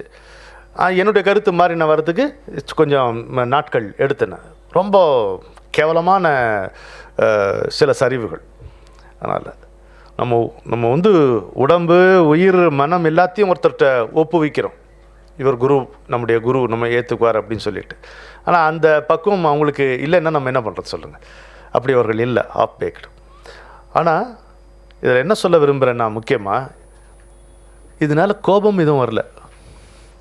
அவர்கள் மீது எந்த விதமான கோபம் நமக்கு வரல. இது நாம் அனுபவிக்க வேண்டிய வினை என்கின்ற ஒரு தெளிவு எப்படியோ பராசக்தி நமக்கு கொடுத்தா. எல்லா தெளிவையும் பராசக்தி எனக்கு தமிழின் மூலம் கொடுத்தாள், கவிதையின் மூலம் கொடுத்தாள். நீங்கள் தயவுசெய்து உங்களை நான் கும்பிட்டு சொல்வது என்னன்னு கேட்டிங்கன்னா, தமிழை தயவுசெய்து ஏதோ ஒரு மொழி அப்படின்னு நினச்சிடாதீங்க. தெய்வத்தினுடைய வாக்கு தமிழ், பராசக்தியினுடைய சுவாசம் தமிழ். தயவுசெய்து ஏதோ ஒரு சொல்லு பொருள் இருக்கக்கூடிய, கிராமர்லாம் இருக்கக்கூடிய ஒரு மொழி, தயவுசெய்து அப்படி நினைக்காதீங்க. அப்படி இல்லை. என்னுடைய அனுபவத்தை நான் சொல்கிறேன். நான் மொழி ஆராய்ச்சியாளன் கிடையாது, கல்விமான் கிடையாது. ஆனால் என்னுடைய உயிரில் எப்படி தமிழ் கலந்துருக்கிறது, உயிரில் தமிழை எழுதி வைத்தாள் பராசக்தி. அதை நான் உணர்கிறேன். அதனால் சொல்லுகிறேன். கவிதையை தந்து தந்து தான் என் கண்ணை திறந்தா. எனக்கு புரியாத எதையும் கவிதையை கொடுத்து புரிய வைத்தாள். எனக்கே பிரமிப்பாக இருக்குது, இப்படி ஒரு கருத்து இருக்குமா அப்படின்ட்டு. இதுதான் நான் உண்மை. நீங்கள் எப்படி என் கவிதையை படித்து தெரிந்து கொள்வீர்களோ அதுபோலத்தான் நான் என் கவிதையை தரிசித்து புரிந்து கொண்டேன். அப்படி ஒரு ஆச்சரியங்களை பராசக்தி வாங்க ஐயா பராசக்தி நிகழ்த்தி காட்டினாள். அப்படி போச்சு. அதுக்கப்புறமும் நம்ம ரவுண்டு தொடர்ந்தது. திருமணத்திற்கு பிறகும் இந்த சுற்றி சுற்றி அலைவது என்பது தொடர்ந்தது. இன்னும் பயணம் அல்ல, தேடல் தான் இருக்குது. அலைச்சல் இல்லை, தேடல் தான் இருந்தது. பயணம் திருமணத்திற்கு பிறகும் அப்படி தொடர்ந்தது. அது நடுவில் என்னன்னா சில ரொம்ப நல்ல அம்சங்கள் என்ன வரும் அப்படின்னு கேட்டோம்னா, மதுரையில் இருந்தோம். ஆஹா, இப்போ கோயிலே குடியிருந்தோம் வச்சுக்கலாம். மனம் இருந்தால் ஆசை மறவாதிருக்கும், அது மதுரையில் தான் பலிக்கும். மரகத செல்வி உன்னை மட்டுமே இவ்வின்ப மடுவில் மனம் நினைக்கும். கனவிருந்தால் அவைகள் கலையலாம் பெரியலாம், கடைசியில் காலை வரலாம். காலம் துரத்தி வரும் சாலை இதன் வழியில் கோலங்கள் மாறி வரலாம். நினைவில் ஒரு முறை அந்த நிஜமே உன்னை அந்த நெஞ்சார முணுமுணுத்தேன். நினைவு கனவெனதுனது நெருடல்களை ஒற்றை நிமிடத்திலே மறந்தேன். நீ உண்டு நான் உண்டு நீர் உண்டு இனி இந்த நிஜமுண்டு போதுமாமேன்ட்டு மீனாட்சி முன்னால் நின்று இந்த கவிதையை சொன்னேன். அப்படி இருக்கு. எப்போ நம்ம அப்போ என்னன்னா, என்ன நடந்தாலும் சரி, என்ன நடக்காமல் போனாலும் சரி, இந்த பராசக்தியின் தமிழ் நம்ம கூடவே இருக்கும்டா அப்படின்னு தெரிஞ்சுக்கிட்டேன். அப்போது உனக்கு யார் சொந்தன்னு கேட்டால் நான் பராசக்தியினுடைய செல்ல பிள்ளை அப்படின்னு அப்போவே சொல்லு, வாயை திறந்து சொல்லு, கூச்சமே கிடையாது எனக்கு. நீ சபரிமலைக்கும் போவ, ஆனால் சரணமையப்பான்னு கத்தி சொல்கிறதுக்கு உனக்கு கூச்சன்னா நீ ஏன் போகக்கூடாது இல்லையா? இப்போ எனக்கு தெரிஞ்சுது என்ன பெத்த வல்லவன் தெரியுது, என்னோட தாய் அப்படின்ட்டு. அப்புறம் அவளே சொல்ற, நீ என்ன சொந்தம் கொண்டாடு, நான் உன்னை சொந்தம் கொண்டாடுறேன்ல ஊரெல்லாம், நீ கொண்டாடு என்று பராசக்திகிட்ட சண்டை போடுவேன். அந்த மாதிரி செய்தான் வைங்க, செஞ்சுட்டு தான் இருக்கா, அது பிரச்சனை இல்லை. இன்னொன்று, தமிழ் கவிஞன் என்கின்ற அடையாளத்தை ஒருபோதும் நான் துறப்பதற்கில்லை. எந்த ஆன்மீகம் என்பது அடையாளங்களை உரித்து போடுவது. ஒவ்வொன்றை என்னென்னமோ அடையாளங்கள் இருக்கும். ஆண் என்பதும் ஒரு அடையாளம், உடம்பு என்பதும் ஒரு அடையாளம், மனிதன் என்பதும் ஒரு அடையாளம். நீ கல்விமா, நீ திறமைசாலி, எல்லா அடையாளங்களையும் உரித்து போட்டால் தான் நம்ம நம்மை கண்டுகொள்ள முடியும், கடவுளை தரிசிக்க முடியும். ஆனால் இந்த உடம்பு சிதையிலே வேகும் போது கூட தமிழ் கவிஞன் என்கின்ற அடையாளத்தை நான் துறக்க மாட்டேன். அதை துறந்தால் அவளோடு என்னை இணைக்கின்ற பாலம் தகர்ந்து போனது மாதிரி எனக்கு. ஆனால் அது ஒருபோதும். அதே மாதிரி இந்த பிறந்தால் மீண்டும் இந்த தேசத்தில் பிறக்க வேண்டும், இந்த வெறியோடு இருந்தேன். இந்த ரெண்டு வெறியும் இருந்தது. பராசக்தி காளி வெறியும், இந்த பிறந்தால் பாரத தேசத்தில் தான் பிறக்கணும். நாயா கூட இங்கே பிறக்கலாம், I don't want to be born as a millionaire elsewhere, இங்கே இருந்தால் போகிறோம். அப்படி இந்த வேட்டியை மடித்து கட்டிக்கிட்டு வீதியில் வேர்க்கடலில் தின்னு போகிற இந்த சுகம் வேறு எந்த நாட்டிலடா வரும்? அப்படி இருந்தாலும் சரி. அப்புறம் திருமணம் ஆச்சு. இப்போ இவளும் என் கூட எல்லா இதுக்கும் நடப்பா. அந்த என்னுடைய தேடல் திரும்பவும் தொடர்ந்தது. அதில் ரொம்ப ரொம்ப மனசுக்கு உடைஞ்சு போகிற மாதிரி சில இந்த மாதிரி குருன்னு நம்ம நினச்சி போகிற அதுவும் நடந்தது. அதற்கு பிறகு ஒருவரை சந்தித்தேன். அதை உங்கள்கிட்ட பகிர்ந்து கொள்ளும். எப்படி கடவுள் செட் பண்ணுறான்ட்டு இப்போ நமக்கு தெரியுது, அதுக்காக சொல்கிறோம். பக்தராஜ் மகராஜ்னு ஒரு பெரியவரை சந்தித்தேன். அவர் மராட்டியர், ஆனால் இண்டோரில் இருந்தார், மத்திய பிரதேஷில் இருந்தார். நான் அவரை சந்திக்கும் போதே அவருக்கு ஒரு 75 வயசாச்சு. அவருக்கும் எனக்கு இருக்கக்கூடிய ஒரே ஒற்றுமை, எங்களுக்கு என்ன முயன்றாலும் ஸ்ருதியோடு பாட வராது எங்கள் 2 பேருக்கும். அது மாதிரி நல்லா எங்கள் அப்பா சொல்லுவார், டே உனக்கு பாவம் ரொம்ப நல்லா இருக்குது, பாட்டு மட்டும் வந்துருத்து நான் நல்லா இருக்க மாட்டார் அது மாதிரி அவர். ஆனால் அதில் நானாவது பரவாயில்ல, அவர் விடாப்படியாக அம்மாவுக்கு வயலினை கொண்டு வானுவார், தபலாவை கொண்டு வானுவார். என்ன ஸ்ருதி அதுக்கு இதுக்கு சம்மந்தம் இல்லாமல் தனியாக பாடிப்பார். மாநில சுயாட்சி மத்தியில் கூட்டாட்சி மாதிரி இருப்பாங்க அவங்க. அவரை சந்தித்தேன். எனக்கு ஒரு பெரிய மாற்றம் இருந்தது. என்ன மாற்றம்னா, இதில் தமாஷ், ஒரு குரு பூர்ணிமா அன்னைக்கு அவரை சந்திக்கிறேன். கோவாவில் என்னை வர சொல்லார், அவனை கூட்டின்னு வான்னார். அவரை சந்திக்கிறேன். உட்காந்து வச்சு என்ன ஒரு சாயங்கால நேரம் ஒரு இதில் உட்காந்துருக்கேன். இவன் யாருன்னு எல்லாரும் பார்க்குறாங்க. ஒரு 3000 பேர் லைனில் நிற்கிறாங்க அவரை பார்க்குறதுக்கு. இவர் அந்த உட்காந்துருக்கிற கட்டில் என்னை அப்படி உட்காருன்னாரு. என்னை பார்த்து தலையை கோதி விட்டுக்கணும். பார்த்தா எனக்கு ரொம்ப சந்தோஷமாக இருக்குப்பான்னாரு. அது யாரோ ஒருத்தர் மொழிபெயர்த்தான்னு சொன்னாங்க, வைங்க, நமக்கு தெரியாது. அப்புறம் பாடுறாரு. அவர் மராட்டியில் பாடினா என்ன, ஹிந்தியில் பாடினான்னு எனக்கு ரெண்டுமே தெரியாது. அவர் பாட்டுக்கு பாடிட்டே இருக்கார். ஆனால் எனக்கு அழுக வருது, நிறுத்தவே முடியல. கண்ணு ரெண்டும் அப்படியே கங்கை பெருகி பெருகி வருது. அப்போது பாடுறத அவர் நிறுத்திட்டு நான் சொல்கிறேன், நிறுத்தாதே அழுன்றார். நிறுத்தாதே அழு, அது வேணும் இது வேணும்னு கேட்டுட்டு வந்த அழுக இல்லை, அது போயிடுமோ இது போயிடுமோன்னு பயப்பட்டு வர அழுக இல்லை, அது கிடைச்சா நல்லா இருக்குமே இது கிடைச்சா நல்லா இருக்குமேன்னு ஏக்கத்தில் வர அழுக இல்லை, அதெல்லாம் தீர்ற வரைக்கும் அழு, நிறுத்தாதே. ஒரு நாளைக்கு உன்னுடைய அடி மனசனுடைய தளம் வெடித்து அதிலிருந்து கங்கையினுடைய புனித ஊற்று எழுந்து உன்னுடைய கண் வழியே குளுமையாக இறங்கும். அதுவரை அழு. Today you are weeping for joy, one day you will weep out of joy. அப்பா ரொம்ப அவர் என்ன எனக்கு கற்றுக் கொடுத்தார் அப்படின்னு பார்த்தோன்னா, நீ மகனே நீ உட்கார் நான் கற்றுக் கொடுக்குறேன் அதெல்லாம் கிடையாது. சாப்பிட்டியா போனியான்னு தான் பேசுவார். ரொம்ப கெட்ட வார்த்தை பேசுவார் ஹிந்தியில். நல்ல வேளை ஹிந்தி அது மராட்டியனால நான் அதை தப்பிச்சேன் வைங்க. அவங்களுடைய தீவிர சுபாவம் அந்த மாதிரி இருப்பாங்க. குரு பக்தினா என்னன்றதை தெரிஞ்சுக்கிட்டேன். அவர் என்னுடைய யோகம் என்ன தெரியுமா எல்லோரும் கேட்டாங்க அவர்கிட்ட. ஒருத்தர், நீங்கள் என்ன யோகம், நீங்கள் ஞான யோகமா பக்தி யோகமா? குரு கிருபா யோகம்னாரு. என்னோட யோகம் குரு அருள்டா. சும்மா உட்காந்து கிடந்தேன், ஏதோ சத்யநாராயண பூஜை பண்ணு அவ்வளோதான். ஒரு குரு வந்தா மேனே தேரலையே ஆயா தீனுன்னு இப்படி தொட்டார், பைத்தியமாகி போயிட்டேன். 6 மாதம் ஒரு மாமரத்தடியில் உட்காந்து பைத்தியமாக இருந்து ஒரு பஜனை பாடுவார். அவரே கம்போஸ் பண்ணி பாடுவார். இஸ் துனியா கா டேலா மேலா जीवन सारा रंग रंगीला तेरा कोई करे ना जतन तेरा कोई करे ना जतन मुसाफिर जाना है अपनी वतन. ஓ பயணியே நீ உன்னுடைய இடத்தை அடைய வேண்டும்.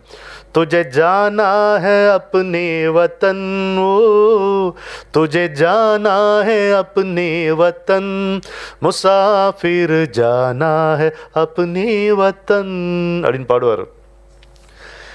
அவர்கிட்ட எனக்கு ரொம்ப பிடிச்சது கலகலன்னு பேசுறது, அடாவடியாக இருக்கிறது, நிறைய சாப்பாடு போடுவார், ரொம்ப பிடிக்கும் எனக்கு.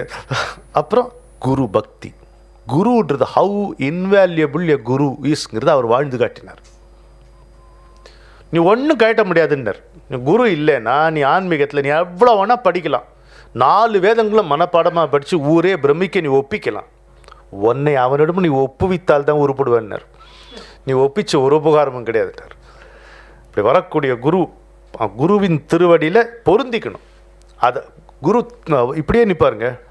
22 மாதங்கள் தன்னுடைய குருவுக்கு சேவை செய்தார். அவர் பாதம் இப்படி இருக்கும், பாதம் பூமியில் இருக்காது, அப்படி நிற்பார். குருவுடைய திருவடிகள் மட்டும்தான் பார்த்து வாழ்ந்தார். ரொம்ப டஃப் குரு அவருக்கு. இப்படியே தான் இருப்பார். ஒரு சின்ன உதாரணம் சொல்கிறேன். அவர் தன்னுடைய குருவினுடைய அனுமதி இல்லாமல் 1க்கு 2 கூட போக மாட்டார். அவர் சேவை செய்யும்போது ஒரு லெட்டப் அவர் கொடுத்தாருன்னா அவர்கிட்ட சொல்லிவிட்டு எதாவது போகணும், அவ்வளோதான். அப்படியே இருப்பார். ஒரு வாட்டி 3 நாள் ஆச்சு, அவர் ஒன்றும் இவர் சீந்தவே இல்லை.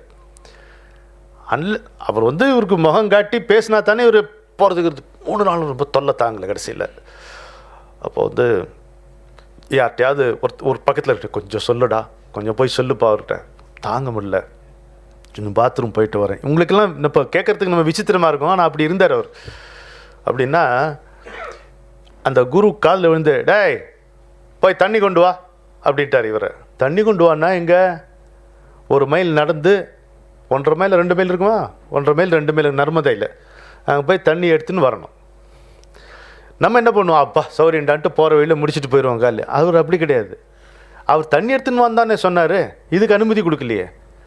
அந்த 1.5-2 மைல் நடந்து தண்ணி எடுத்துன்னு குருவிட்ட கொண்டு முடிச்சேனே. என்னடா கேட்குறாரு. ஓஹோ, நான் சொல்லலைன்னா அனுமதி கொடுக்கலன்னா உனக்கு வராதோ அப்படிங்கிறார். வராதுட்டார். வராது குருவேட்டார். அப்படி குனிச்சு ஓங்கி அவர் முதுகில் அரைஞ்சார். ஆனால் தத்த சம்பிரதாயம் அப்படி தான் இருப்போம். ஓங்கி அவர் முதுகில் அரைஞ்சார். இந்த கதையை எனக்கு பக்தராஜ் மகாராஜ் சொல்கிறார். அவரே யாருக்கும் சொன்னதில்லை, எனக்கு சொல்லிவிட்டு அதனால தான் அவர் பஜன் பாட ஆரம்பித்தார்னா இந்த கால் அப்படி கிராஸ் பண்ணி போட்டாருங்க. 17 மணி நேரம் பாடுவார். 15 hours 17 hours ஒன்றுமே அவர் தேவைப்படாது, அவர் பாட்டுக்கு இருப்பார். இது என்னுடைய குரு எனக்கு கொடுத்தது என்பார்.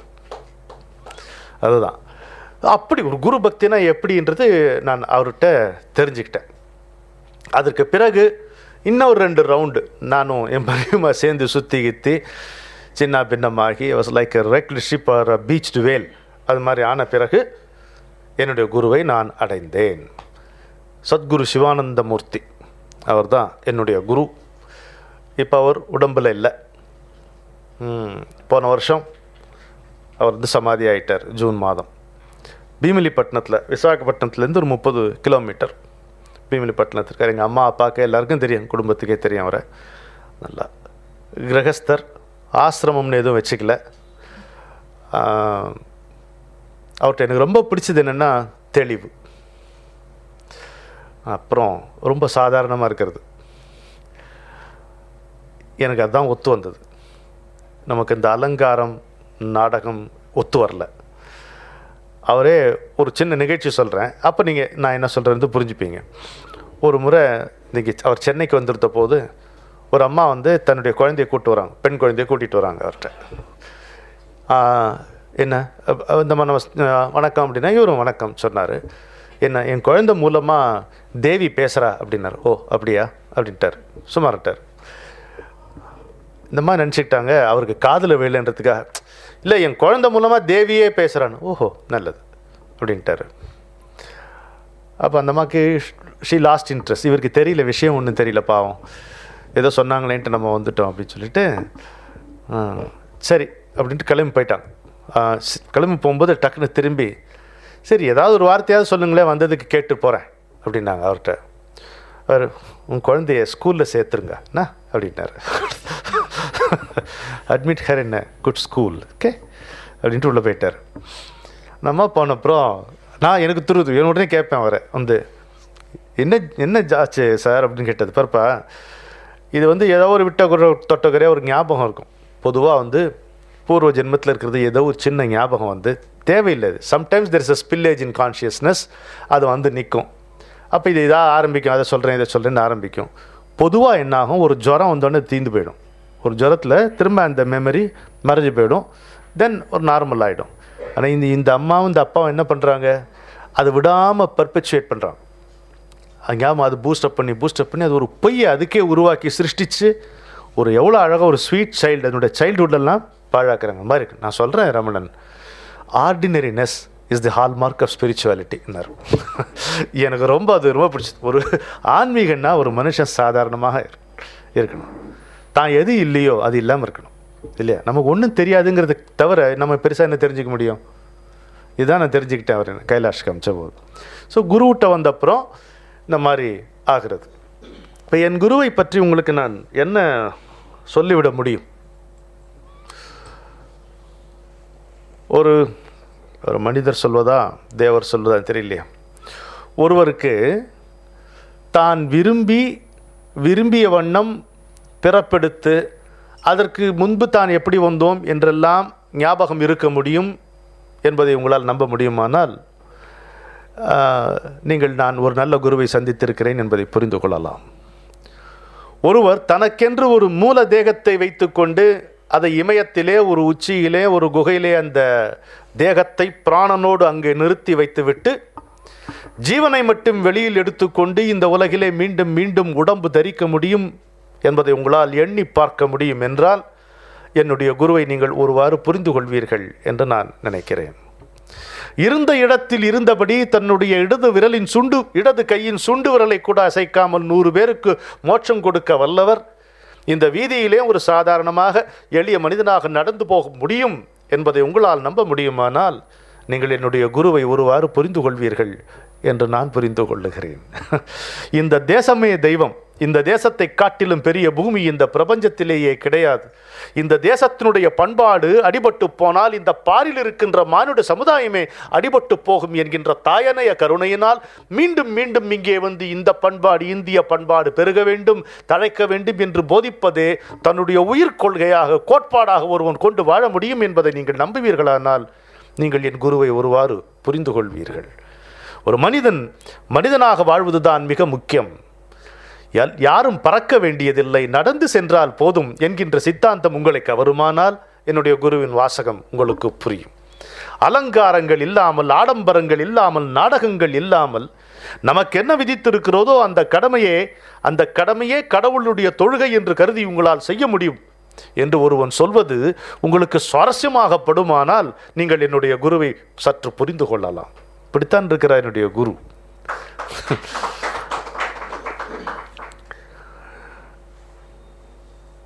எந்த குடும்பத்திலையும், நம்முடைய இந்து சமுதாயத்தில் எந்த குடும்பத்திலையும் குலதெய்வம் உண்டு,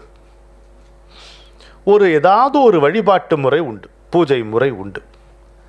அதை முதலில் செய்யணும். எத்தனை பேர் என்னென்ன விதமான யோசனைகளை அவர்கிட்ட கேட்பாங்க, நான் பார்த்துருக்கேன், பக்கத்தில் இருந்து பார்த்துருக்கேன். அப்படியே இதில் திருப்பி விடுவார். இந்த புதுசாக ஒன்றை புகுத்துவது என்பது கிடையவே கிடையாது. அது சொல்கிறார், நம்முடைய மரபுக்கு விரோதம்ங்கிறார் அவர். அவன் அதாவது எனவே அந்த செய்தி முதல்ல தெரியணும். ஒரு குரு என்பவருக்கு நம்ம வீட்டில் நம்முடைய வழிபாட்டு முறை என்ன, நம்முடைய குலதெய்வம் என்ன, இங்கே சுமங்கலி பிரார்த்தனைகள் செய்கிறீர்களா, இது தெரியணும் முதல்ல. அதை வைத்து கொண்டு தான் சொல்லுவார். ஒரு போதும் அவர் நான் செய்ய முடியாததை என்கிட்ட சொன்னதே கிடையாது. ஒரு போதும் அவர் சொல்லி நான் செய்ய முடியாமல் போனதே கிடையாது. ரெண்டும்.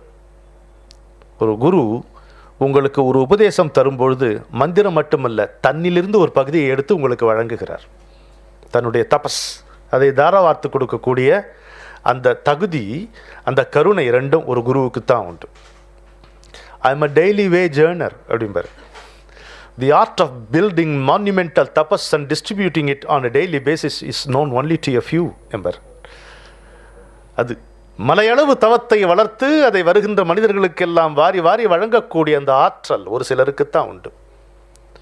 ஒரு மனிதன் தன்னை உணர்ந்து கொள்வதோடு மட்டும் நின்று விடாமல், இந்த அண்டத்தினுடைய கட்டமைப்பு, the structure of the universe எப்படி இருக்கிறது என்பதை புரிந்து கொள்வதும், சீக்ரெட்ஸ் ஆஃப் கிரியேஷன், இந்த பிரபஞ்சத்திலேயே பொதிந்து கிடக்கின்ற ரகசியங்களை அறியக்கூடிய ஆர்வமும், அதையெல்லாம் காட்டிலும் வே ஆஃப் தி வேர்ல்ட், இந்த மனிதர்கள் இந்த உலகில் எப்படி நடந்து கொள்கிறார்கள், இந்த உலகின் நடை என்ன என்பதை புரிந்து கொள்வதும், இந்த மூன்றும் சேர்ந்தால்தான் ஒருவன் ஞானியாகவும் யோகியாகவும் மனிதனாகவும் ஒரு சேர சிறப்பாக வாழ முடியும் என்பதை அவர் சொல்லுவார்.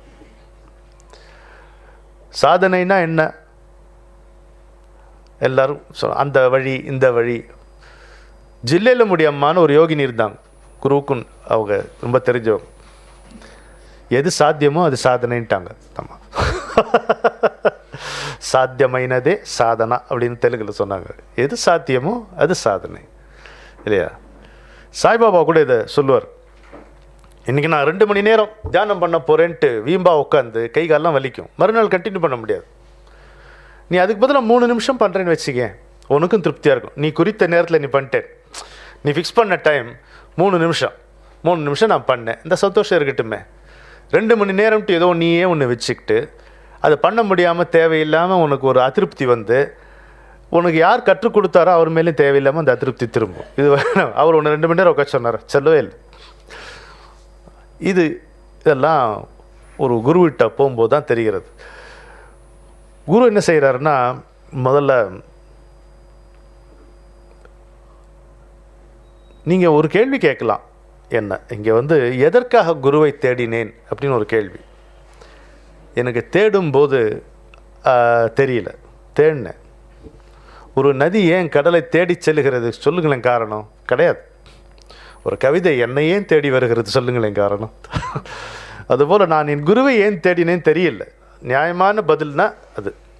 நான் இன்றைக்கு உட்கார்ந்து பின்னோக்கி பார்க்கும் பொழுது காரணம் சொல்லித்தான் ஆக வேண்டும் அப்படின்னா என்னால் சமாளிக்க முடியல, எனக்கு ஒரு உதவி தேவைப்பட்டது, அதனால் குருவை தேடினேன். இதுதான் நியாயம், நேர்மையான பதில், இல்லையா?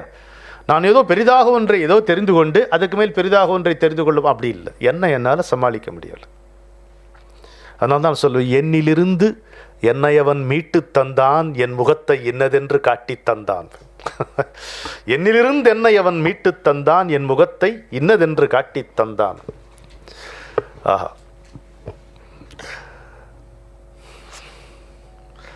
தேடு குளிர் ஆடுமலை தென்றலெல்லாம் எந்த தேசிகனின் திருப்புகழே பாடி நிற்கும் மூட மனம் என்னும் இருள் முயலகன் மேல் மூர்த்தி நடராஜன் என முளைத்து நின்றான். மூட மனம் என்னும் இருள் முயலகன் மேல் மூர்த்தி நடராஜன் என முளைத்து நின்றான். பாடுபொருள் அத்தனையும் திருடி கொண்டான், பல்லவியின் பல்லவியாய் பறந்து நின்றான். அரிதுகொலோ அழகு முனி அன்பை பாடல், ஆனந்தம் ஆனதடா அறிந்து தேடல்.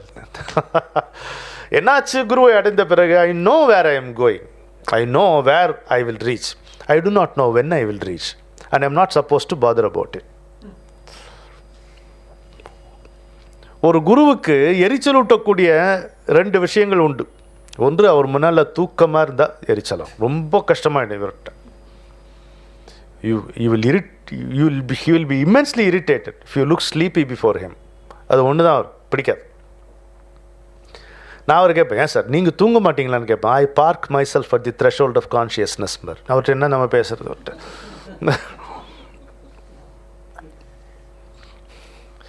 உங்களுக்கு இல்லாத ஒன்று எனக்கு ஒன்று தெரியுமான்னு. அல்ல, இதெல்லாம் எந்த குரு சம்மதிப்பாங்க, இப்படி பேச முடியுமா? உங்களுக்கு இல்லாத ஒன்று என்ன? You don't have any scope for change or progress அப்படின்னு புரிஞ்சுக்கிட்டு சிரிப்பார். அவருக்கு மாற்றமோ வளர்ச்சியோ கிடையாது பாவம் அப்படிம்பேன். சிரிப்பார். என்னை பார்த்து இது பண்ண, உனக்கு என்னப்பா, தமிழில் பேசுவார் என்கிட்ட, கொஞ்சம் கொஞ்சம் பேசுவார். வர வேண்டும் சாமியாரே, வர வேண்டும் அப்படின்னாரு. ஸ்வீட்டாக இருக்கும் அவர் தமிழ் பேசும்போது. எங்கள் அம்மா பண்ணுற சாம்பார் ரொம்ப பிடிக்கும் அவருக்கு. ஏப்பா கொஞ்சம் இந்த தெளிவாக சாம்பார், கொஞ்சம் ரசம், இது போதாது ஒரு மனுஷனுக்கு அப்படின்வார். ஓ வெரைட்டி எதுக்கு தேவையா அப்படின்வார். உனக்கு என்னப்பா சொல்கிறார், உனக்கு என்னப்பா, உனக்கு யூ ஹாவ் அ குரு என்கிட்ட சொல்கிறார். உனக்கு என்னப்பா, you have a guru, you have a push button system, அது எது வேணுமோ அதை ப்ரெஸ் பண்ணி நீ தெரிஞ்சுக்கலாம். எல்லோரும் பக்கத்தில் உட்காந்து என்னடா பதில் சொல்ல போகிறேன். நான் எந்திரமா சொன்னேன், ஒய் ஆர் யூ ஜெலஸ் ஐஸே அப்படின்னு. அப்படி தொக்கு வயிற்றில் குத்தினாரு. டப்பா எப்படி பேசுகிறான் பாரு அப்படின்ட்டு.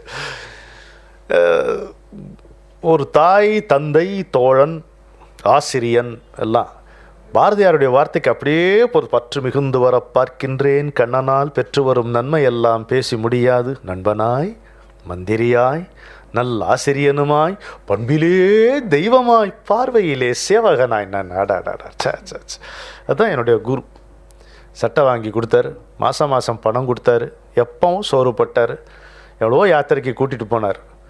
அவர் தான் எனக்கு பக்தராஜ் மகாராஜ் தான் ஃபஸ்ட்டு ஏன்னா ஹிமாலயாஸ்க்கு வர சொன்னார். ரொம்ப முக்கியமாக உங்கள் அம்மாவை கூட்டின்னு வான்னார்.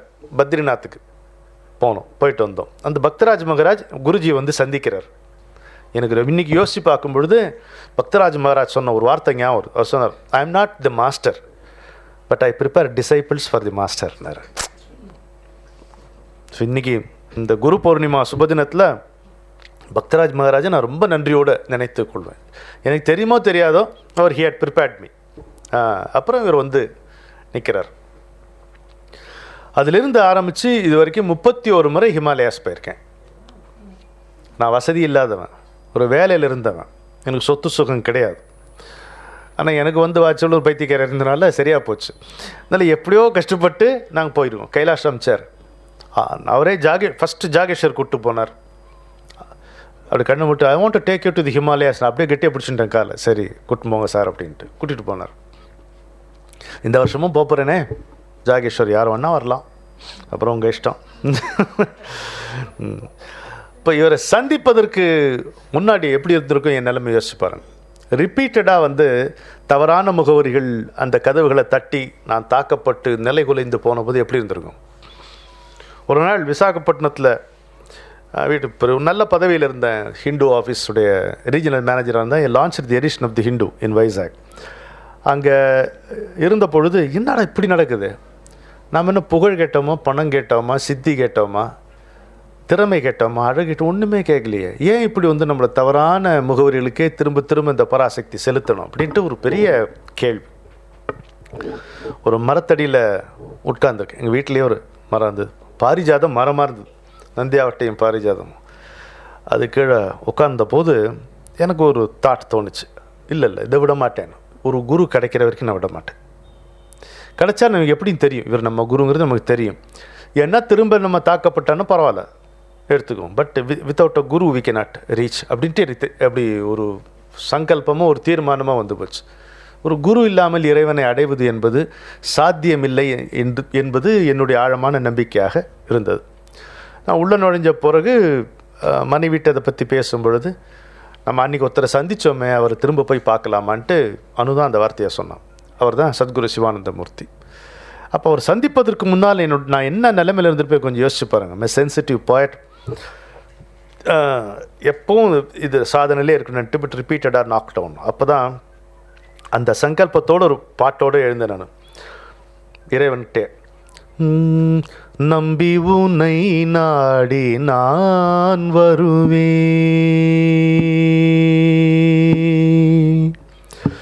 நம்பி உன்னை நாடி நான் வருவேன், நடந்த வழியெல்லாம் நரகம் என்றாலும் நலம் எந்தன் வாழ்வில் கனவு என்றாலும் நம்பி உனை நாடி நான் வருவேன். ஏ ஏ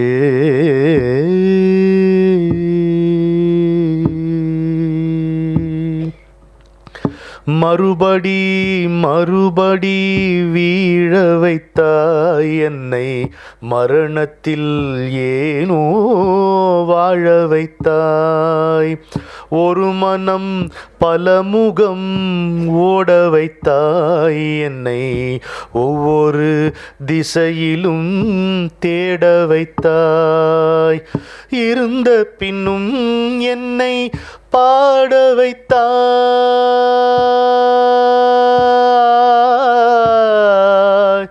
ஆ ஆ இருந்த பின்னும் என்னை பாட வைத்தாய். நின்று இசைத்த பின்னும் உன்னை நாட வைத்தாய். இரவையும் பகலையும் சூட வைத்தாய். இரவையும் பகலையும் சூட வைத்தாய். என்னை இடைவெளி இல்லாமல் ஏங்க வைத்தாய். இரவையும் பகலையும் சூட வைத்தாய். என்னை இடைவெளி இல்லாமல் ஏங்க வைத்தாய். நாதனே ஈசனே நாயகனே,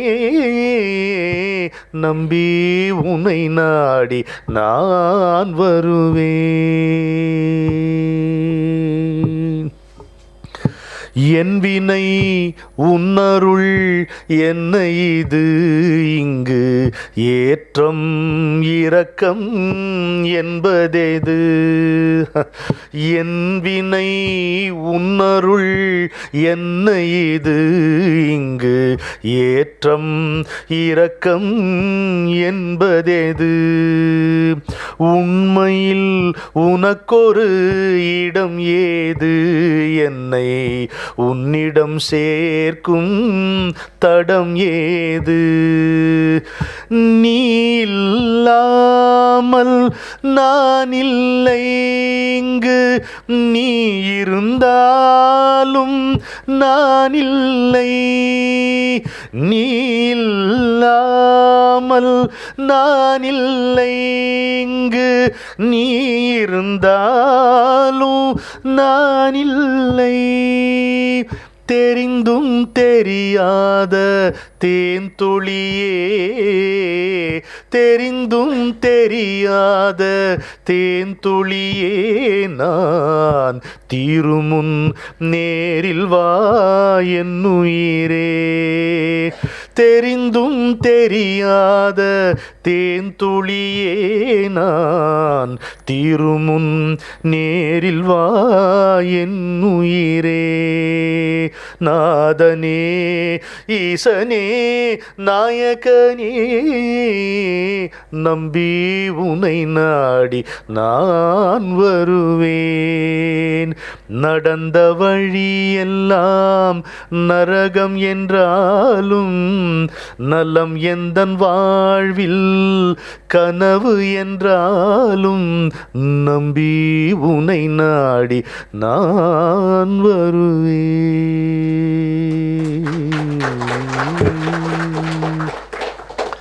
அப்படி வந்தது பாட்டு. அடுத்த காட்சி, நான் என்னோடய குருவை அடைந்தேன். I hope your search ends here அப்படின்னாரு.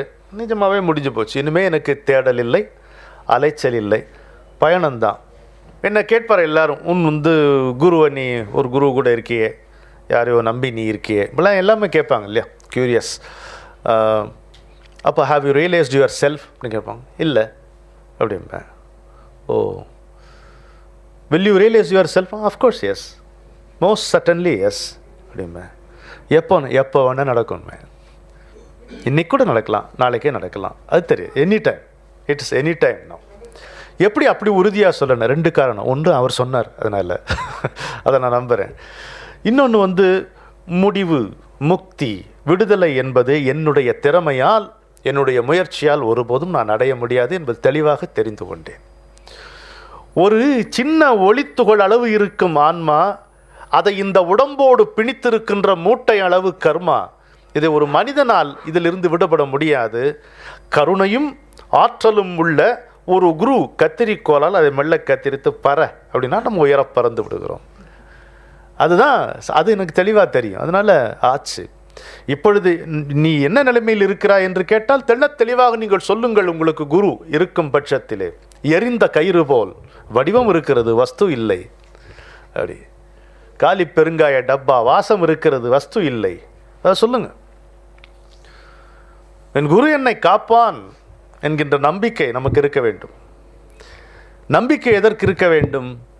குரு நம்முடைய நம்பிக்கையை எதிர்பார்க்கிறாரா? இல்லவே இல்லை. நமக்கு நம்பிக்கை தேவை, நமக்கு பற்றுக்கோடு தேவை. My body is a limitation for you. அவருக்கு அந்த உடம்பு வரம்பல்ல, நமக்கெல்லவா வரம்பு? வடிவத்தில் வந்த காரணத்தாலே நம்மள மாதிரி ஒருத்தர் நினச்சின்றோம். நம்ம மாதிரி ஒருத்தராக இருக்க முடியுமா? நம்மோடு நம்மை போல் வாழ்ந்தால் கூட நமச்சிவாயன் நரனாவானா? இது எப்படி இருக்கும்? உயிரில் சுடரும் ஒளியே வருக, உணர்வில் குலவும் களியே வருக. உயிரில் சுடரும் ஒளியே வருக, உணர்வில் குலவும் களியே வருக. பயிரின் உயிரே மழையே வருக, பரமா தருமா குருவே வருக. நீ பதம் வைத்த இடம் எல்லாம் இதயம், குளிர் பனி ஏந்தும் மலராக விரியும்.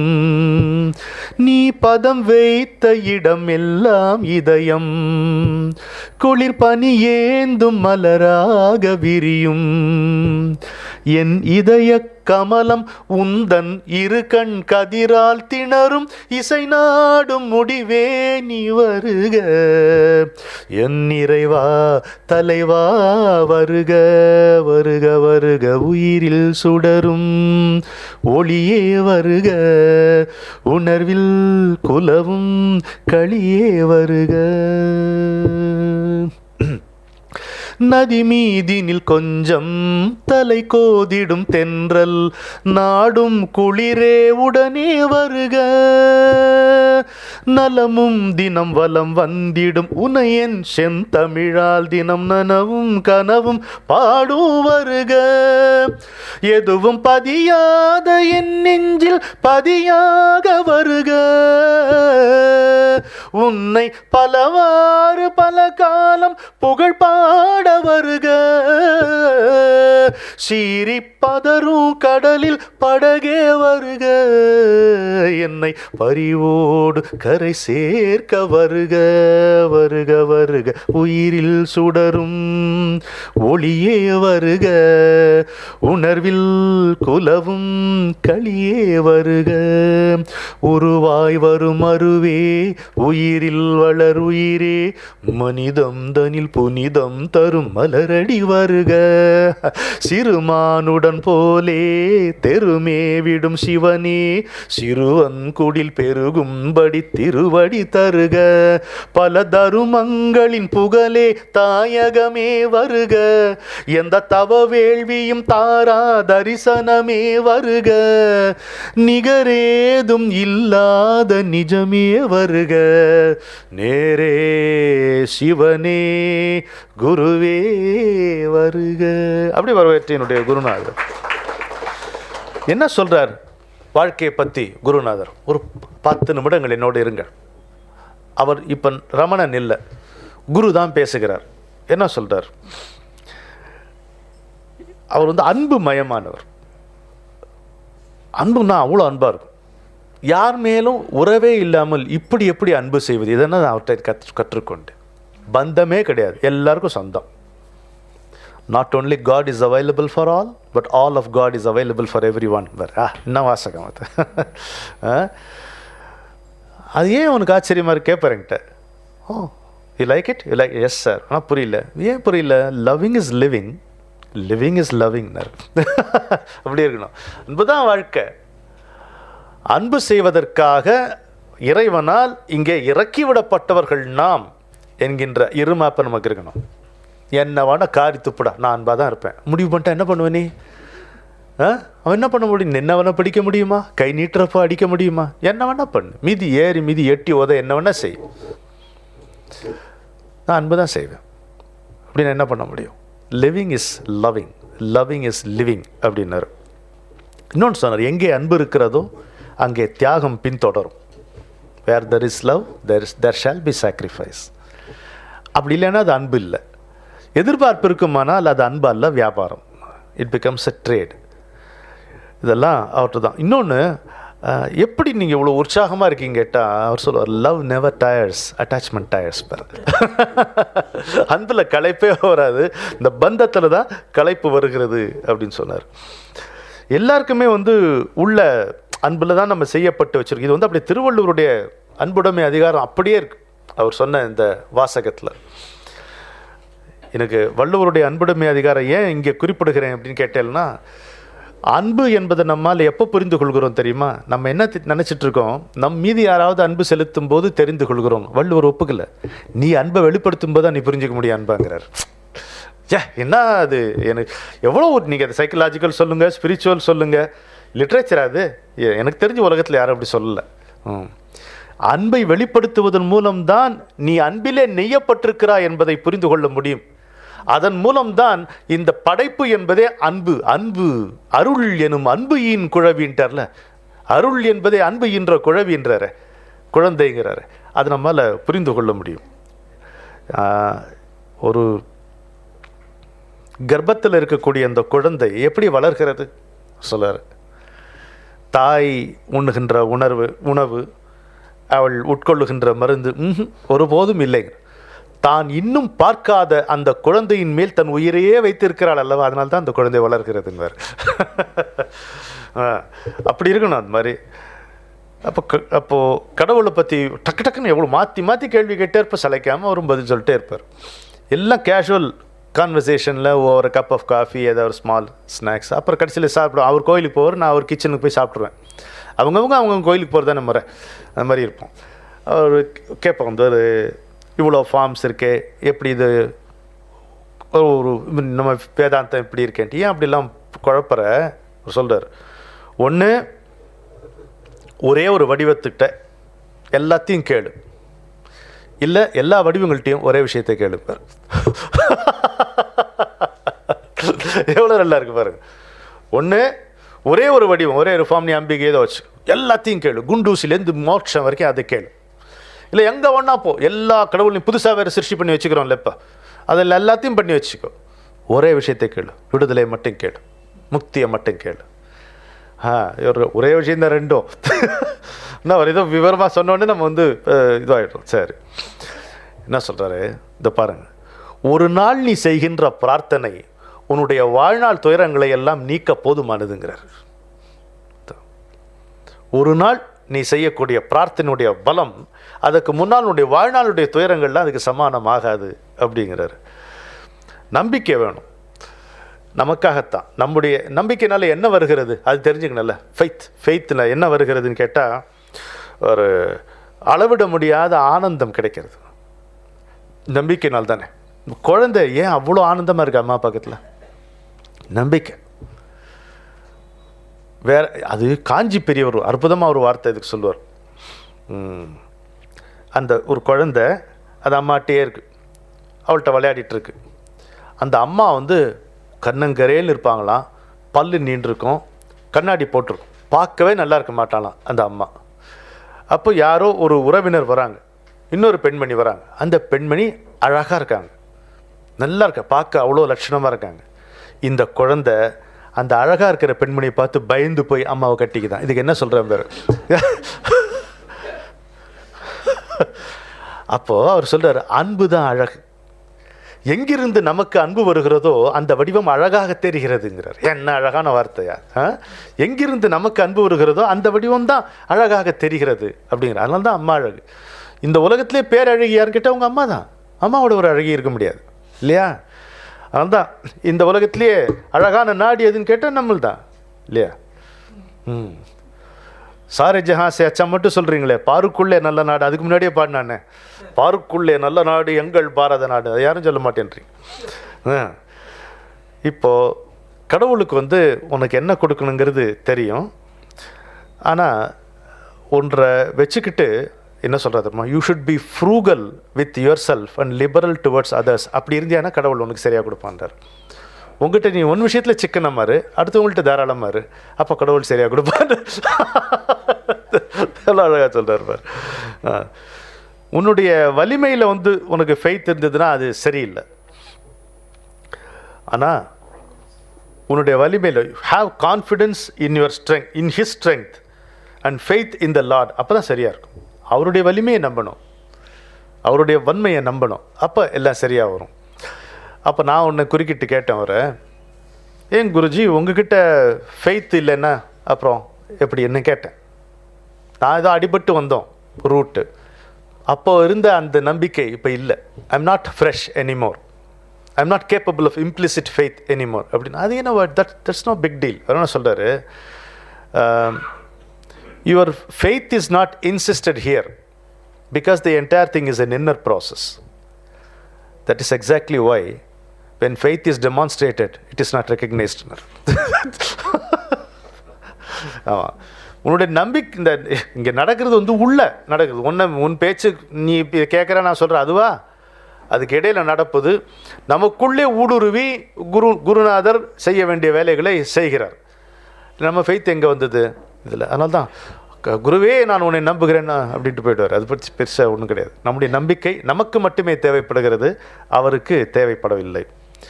இயல்புக்கேற்ப இருன்னார். எனக்கு ரொம்ப முக்கியமான ஒரு இது தமிழில் உங்களுக்கு அதை எடுத்து சொல்ல. இயல்புக்கேற்ப இரு. எல்லாருக்கும் நல்ல இயல்பு இருக்கிறது. இந்த உலகத்திலே அழகில்லாத குழந்தை கிடையாது, அன்பில்லாத தாய் கிடையாது, ஏதோ ஒரு சிறப்பில்லாத மனிதன் இங்கே படைக்கப்படவே இல்லை. உன்னுடைய சிறப்பு என்ன? சிறப்பியல்பு அல்லது இயல்பிலே இருக்கும் சிறப்பு என்ன என்பதை கற்றுக்கொண்டு அதன்படி நட. பேசுவது என்னுடைய இயல்பு, கவிதை என்னுடைய இயல்பு, கவிதை சொல்லுவேன். நல்ல விஷயங்களை கேட்பது உங்களுக்கு இயல்புனா கேளுங்க. இதில் உயர்வு தாழ்வு எதுவுமே கிடையாது. சமைப்பது ஒரு சில பேருக்கு இயல்பு, நல்லா விதவிதமாக சமைச்சு போடணுன்ட்டு. ருசித்து சாப்பிடுவது என்னுடைய இயல்பு. Is it not a contribution அப்படின்னு கேட்பாரு குருஜி. அவரே கேட்பேன், நாங்கள் சும்மா இருக்கோம்மா, எவ்வளோ ரசித்து சாப்பிட்றோம், is it not a contribution அப்படிப்பாரு. அது மாதிரி ஒருத்தர் நம்ம இயல்பில் இருக்கணும். அதே மாதிரி உடம்புக்கு ஏதோ பிரச்சனை வருது, வலி வருது, physical suffering is not mental suffering, புரிஞ்சுக்குங்கன்றார். இது அது மேலே ஏற்றிடாதீங்க தயவு செய்துங்கிறார்.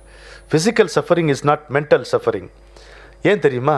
Physical happiness is not mental ஹாப்பினஸ்ங்கிறார்.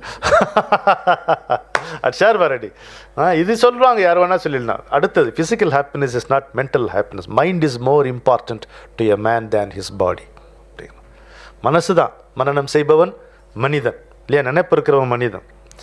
அதே மாதிரி நம்ம கரேஜ் சொல்கிறோம், துணிவு, என்னுடைய மன துணிவு. அப்படி என்ன சொல்கிறார்? Courage is a matter of ஹார்ட்ங்கிறார், not mind. One cannot be mentally courageous, one should be courageous by heartங்கிறார்.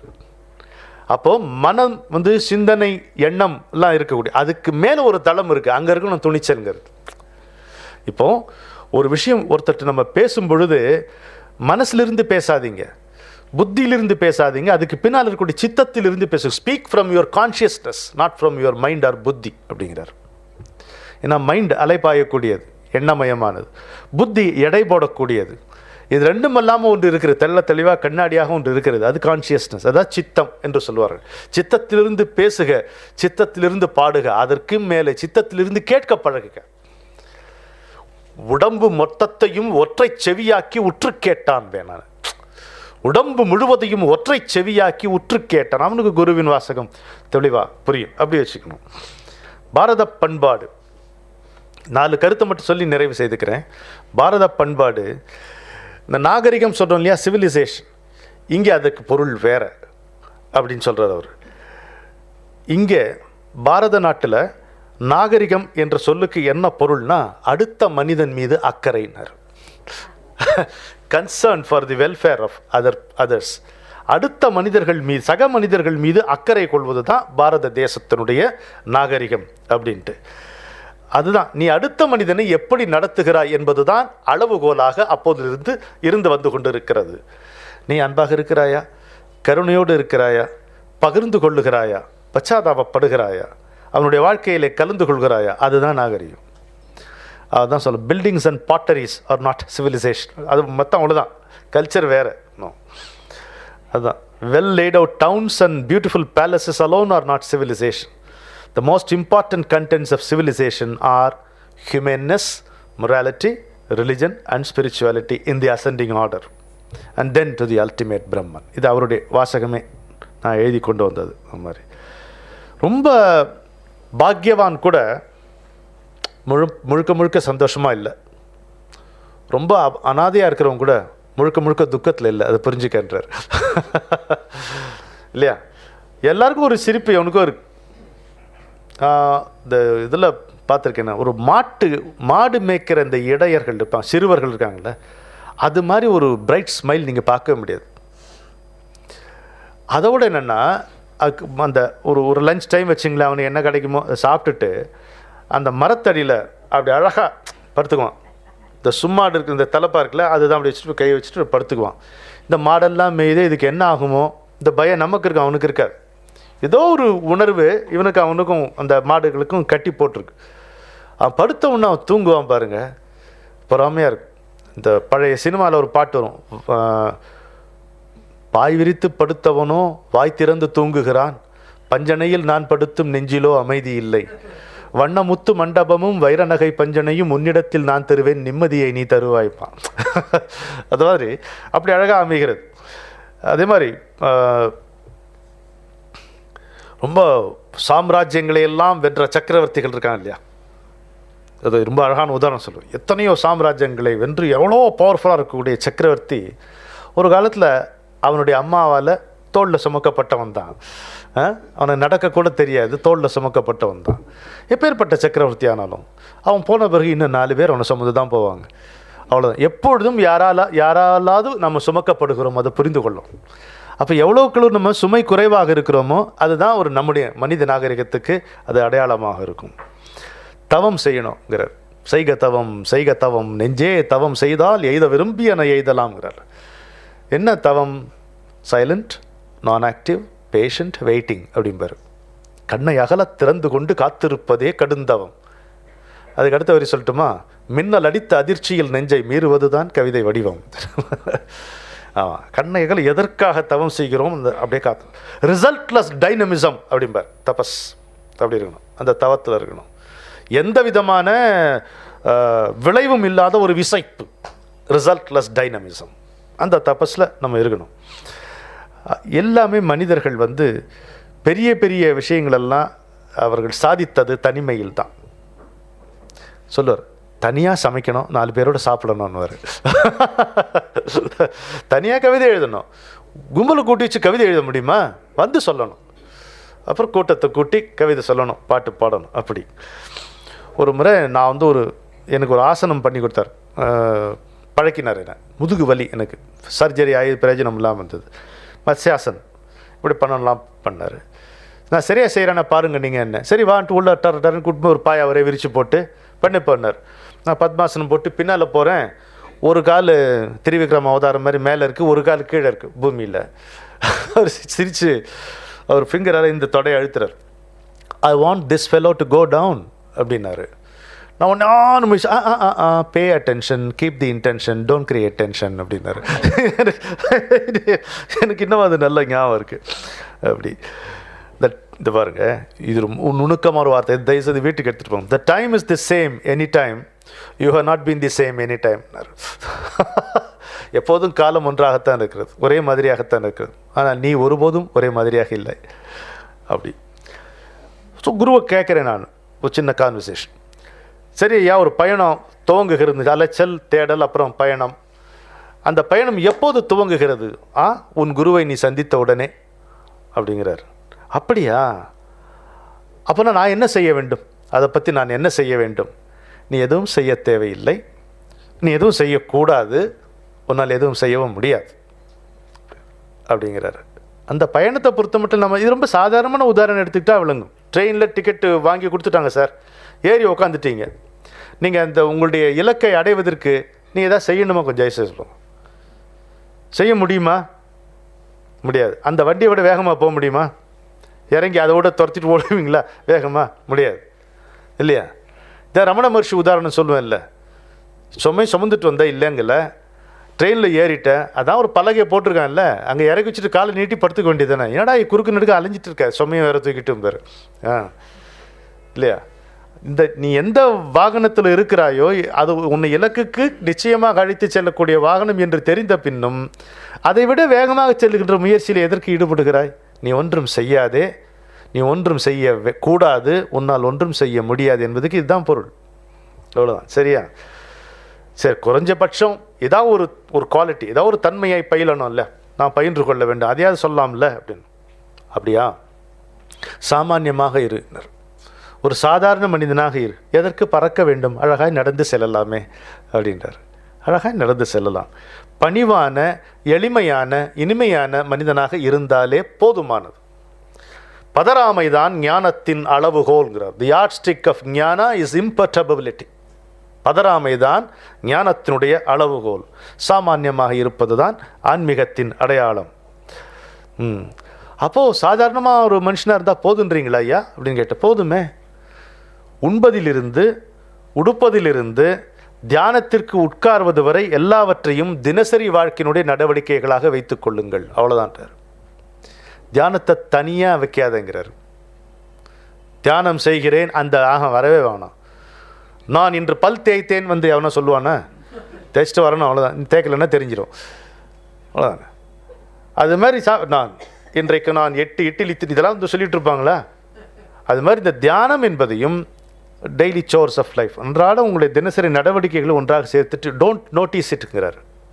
Notice பண்ணால் இன்னொரு ஐடென்டிட்டி நம்ம சுமக்கிறோம். பக்கத்தில் இருக்கிறோம் பண்ணலேன்னு பார்க்குறோம். எதுக்கு? தேவையில்லை. பக்கத்தில் இருக்கிறோம் சாப்பிட்லேன்னு நம்ம சாப்பிடும்போது பார்த்தா அது பண்பு. நாம் தியானம் பண்ணுறோம், பக்கத்தில் இருக்கிறோம் பண்ணலையேன்னு பார்த்தா அது அநாகரிகம். அது நம்ம வேலை இல்லை. சரி, அப்போது அடுத்த ஒரு கேள்வி கேட்டேன் அவர்கிட்ட. இது நான் கேட்ட கேள்வி, எனக்கு சொன்ன பதில். இப்போது சந்நியாசம்ன்றது தேவையா அப்படின்னு கேட்டேன். யாருக்கு தேவையோ அவருக்கு இந்த கேள்வி வராதுன்னாரு. சந்நியாசம் என்பது தேவையான்னு யாருக்கு தேவையோ அவருக்கு இந்த கேள்வி வராது அப்படின்னாரு. அப்போனா சந்நியாசம்னா என்ன சார், அதாவது சொல்லுங்க என்ன? அதுக்கு அழகாக சொன்னார். 2 விதமான சந்நியாசம். வைராக்கியத்தை வளர்த்து கொள்வதற்காக சில பேர் சந்நியாசம் எடுத்துக்கொள்வார்கள். வைராக்கியம் வந்ததினால் சில பேர் சந்நியாசம் எடுத்துக்கொள்வார்கள். யார் எந்த ரகம் என்பது அவரவர்களை முடிவு செய்து கொள்ள வேண்டியதுதானே என்றார். என்ன அருமையாக இருக்கு. பொதுவாக துறவு என்பது பற்றின்மையைத்தான் குறிக்கும். அப்போ சந்நியாசத்தை பற்றி உங்கள் பார்வை என்னன்னு கேட்டேன். சந்நியாசம் அதான் பற்றின்றி இருக்கிறது, அதை பற்றி ஒப்பீனியன் இல்லாமல் இருக்கிறது. சரி, சாதனைனா இந்த பதில்கள்லாம் உங்களுக்கு உதவுன்றதுக்காக சொல்கிறேன். சாதனை என்றால் என்னன்னு கேட்டேன். ஆன்மாவிலேயே கவனமாக இருத்தல், அவ்வளோதான் சாதனை. ஆன்மாவிலேயே கவனமாக இருத்தல் அப்படின்னாரு. சரி, அப்போ தியானம்னா என்ன சார் அப்படின்னு கேட்டேன். ஒருமித்த கவனம், ஏற்கனவே கண்டுகொண்ட உண்மையில் ஆனந்தமாக திளைத்திருப்பதே தியானம். Meditation is enjoying the truth which you have already recognised. ஏற்கனவே கண்டுபிடித்த உண்மையில் ஆனந்தமாக திளைத்திருத்தலே தியானம். இப்போ திரும்ப சாதனைக்கு வரேன். அதாவது 2 கேள்வி தாண்டி முன்னாடி கேள்வியை கேட்டால் அவரை மடக்கிடலான்ட்டு ஒரு மடமை நமக்கு அவரா. அப்போது சாதனை எது வரைக்கும் செய்யணும் அப்படின்னு கேட்டு என்ன சார் பதில் எதிர்பார்ப்பீங்க? சாதனை என்பது எதுவரை செய்ய வேண்டும்? பட்டுன்னு அடிச்சார். உன்னில் உலகம் உள்ளவரைன்னாரு. உலகத்தில் நீ உள்ளவரைன்னு சொல்ல, உன்னில் உலகம் உள்ளவரை அப்படின்னாரு. சரி, இப்படி கேட்டு பார்ப்போம். அப்போ நேராக சொல்லுங்கள் சார், நேராக ஒரு பதில் சொல்லுங்கள். இந்த உலகம் அப்படின்னு ஒன்று இருக்குதா இல்லையான்னு. யாருக்கு? போச்சு. யாருக்கு? அவ்வளோதான், போச்சு. என்ன உனக்கு பிரச்சனைன்னா, ஒரு பொதுவாக ஒரு மிகச்சிறிய பிரச்சனையை கூட நாம் நம்மை தொல்லை செய்ய அனுமதிக்கிறோங்கிறார். அதனால தான் அது மிகப்பெரிய பிரச்சனையாகிறது. நம்முடைய அனுமதி தான். ஒரு மிகச்சிறிய பிரச்சனையை கூட நம்மை தொல்லை செய்ய நாம் அனுமதித்து விடுகிறோம். அதனால் அது நம்முடைய மிகைப்படுத்தும் தன்மை தான் அதை பெரிதாக காட்டுகிறது. மற்றபடி பெரிய பிரச்சனைன்றது ஒன்றுமே கிடையாது. அந்த மாதிரி ஒரு சரி பிரச்சனையே வந்துருதுன்னு வச்சுக்க, அப்போ நீ என்ன செய்யணும்? உன்னுடைய ஆயுட்காலத்தை கண்ணு முன்னால் கொண்டு வந்து நிறுத்துன்றார். வச்சுக்க, ஒரு 75 வயசு வச்சுக்கோ, 80 வயசு வச்சுக்கோ. 80 வயசு ஒரு ஸ்பேன் அப்படி கண்ணுக்கு முன்னால் நிறுத்திக்கிட்டு இந்த பிரச்சனையை பாரு, ஒன்றுமே இருக்காது. The so-called event is nothing more than a dot, nothing more than a small incident. அப்படிதான் இருக்கும். உனக்கே தெரியும், நேத்திக்கு நீ பதைத்த பிரச்சனை நாளைக்கு நீ பதை செல்ல வெட்கப்படும்படி இருக்குல்ல. இப்போ இதுக்காக போய் நான் இவ்வளோ ஆர்ப்பாட்டம் பண்ணேன் அப்படி யார் இன்னொருத்தன் சொன்னால் ஒத்துக்க மாட்டோம். நமக்கு தெரியும் இல்லை, we sleep with ourselves, only ourselves. அப்போ நம்ம சொல்லிடுறோம், தலையை சொல்லிடுறோம் அந்த மாதிரி. இதுக்காக நம்ம வந்து இவ்வளோ ஆர்ப்பாட்டம் பண்ணோம், சிச்சை வெக்கமாக இருக்கு. உனக்கே தெரியுதுல்ல. அப்போ மொத்தத்தையும் பார். இது வரலையா, இன்னும் உனக்கு ஏதாவது கொஞ்சம் அலங்காரமாக சொல்லணுமா, சொல்கிறேன் அப்படின்னாரு. இப்போ இங்கே உட்காந்துருக்கியா, விசாகப்பட்டினத்தில் உட்காந்துருக்கு, right. Shift the location of your consciousness. இங்கே நேராக துருவ நட்சத்திரத்தை பார். துருவ நட்சத்திரத்தில் போய் உட்காந்துக்கிட்டு நீ இங்கே பார், பூமியை பார். முதல்ல லொக்கேட்டே பண்ண முடியாதுறார். அது வந்து ஒரு ஃபுட்பால் மாதிரி தெரியுமோ, ஒரு தூசு மாதிரி தெரியுமோ. அதில் நீ ஆசியாவை தேடி, இது வேறு சுற்றிக்கிட்டே இருக்கு, நிற்காது. ஆசியாவை தேடி, இந்தியாவை தேடி, ஆந்திர பிரதேசத்துக்கு வந்து விசாகப்பட்டினத்தை பார்த்து, அதில் நீ வந்து கூண்டு மாதிரி வச்சுருக்கிற உன் ஃப்ளாட்டுக்குள்ளே அப்புறம் ஒன்றத்தன் இருக்காது. நீ ஏன் இருக்க மாட்ட, உன் பிரச்சனை எங்கடா இருக்கும் அப்படின்னாரு. உடம்பே சரி, ஏண்டா தேகமே நிற்க போதில்ல, ரோகமாக நிற்க போகுது போன்றார். மாதிரி முக்தியை சாதனையால் அடைய முடியாது, அது புரிஞ்சுக்கணும். There is no sadhana for moksha. சித்த சுத்திக்கு தான் சாதனை. ஆனால் ஆசைப்படுவதற்கு மேல் உன்னால் செய்ய முடிந்தது எதுவும் இல்லை. டிசையர் மோக்ஷா, அதை தாண்டி வேறு எதுவுமே நீ செய்ய தேவையில்லை. சரி, ஓ இப்போ புரியுது. அப்போ இது சரண்டர்ன்றீங்க. அப்போ வாட் இஸ் சரண்டர்? சரணாகதினா என்ன அப்படின்னு கேட்டால், தஞ்சம் என்பது நீ அவனுக்கு சொந்தம், அவன் உனக்கு சொந்தம் என்கின்ற அசைக்க முடியாத நம்பிக்கை. அதுவே பதறாமையினுடைய உச்சம்.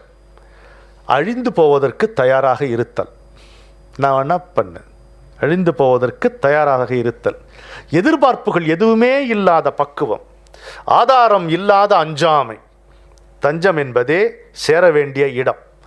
அதற்கு மேல் ஒரு மனிதன் கடப்பதற்கு தொலைவு எதுவும் இல்லை. அதான் தஞ்சம். திரும்ப சொல்றேனே, தஞ்சம் என்பது நீ அவனுக்கு சொந்தம், அவன் உனக்கு சொந்தம் என்னும் அசைக்க முடியாத நம்பிக்கை. அதுதான் பதறாமையினுடைய உச்சம். அழிந்து போவதற்கும் தயாராக இருத்தல், எதிர்பார்ப்புகளே இல்லாத பக்குவம், ஆதாரம் இல்லாத அஞ்சாமை. யாரோ ஒருத்தம் இருக்கான் அப்படி அந்த ஆதாரம் இல்லாத அஞ்சாமை. தஞ்சம் என்பதே சேர வேண்டிய இடம். அதற்கு மேல் ஒரு மனிதன் கடப்பதற்கு தொலைவு எதுவும் இல்லை என்று குருநாதர் சொல்லுகிறார். பேசிக்கொண்டே போகலாம். ஆடாடா, நேரம் பார்க்காத விட்டுட்டேன், மன்னிக்கணும் என்ன. இந்த அருமையான குரு பௌர்ணிமா தினத்தில் உங்கள் எல்லாரையும் சந்திக்க கிடைத்தது எனக்கு பெரிய வாய்ப்பு. உங்களுடைய ஒவ்வொருவருடைய ஆசையையும் நான் எடுத்துக்கொண்டு இன்றைக்கு வீட்டுக்கு செல்லுவேன். இதை கூட்டி வைத்தது குருவினருள் தான். நம்மை கூட்டி வைத்தது குருவருளும் திருவருளும். எதற்காக கூட்டி வைத்தார்கள்? கொண்டாடுவதற்காக.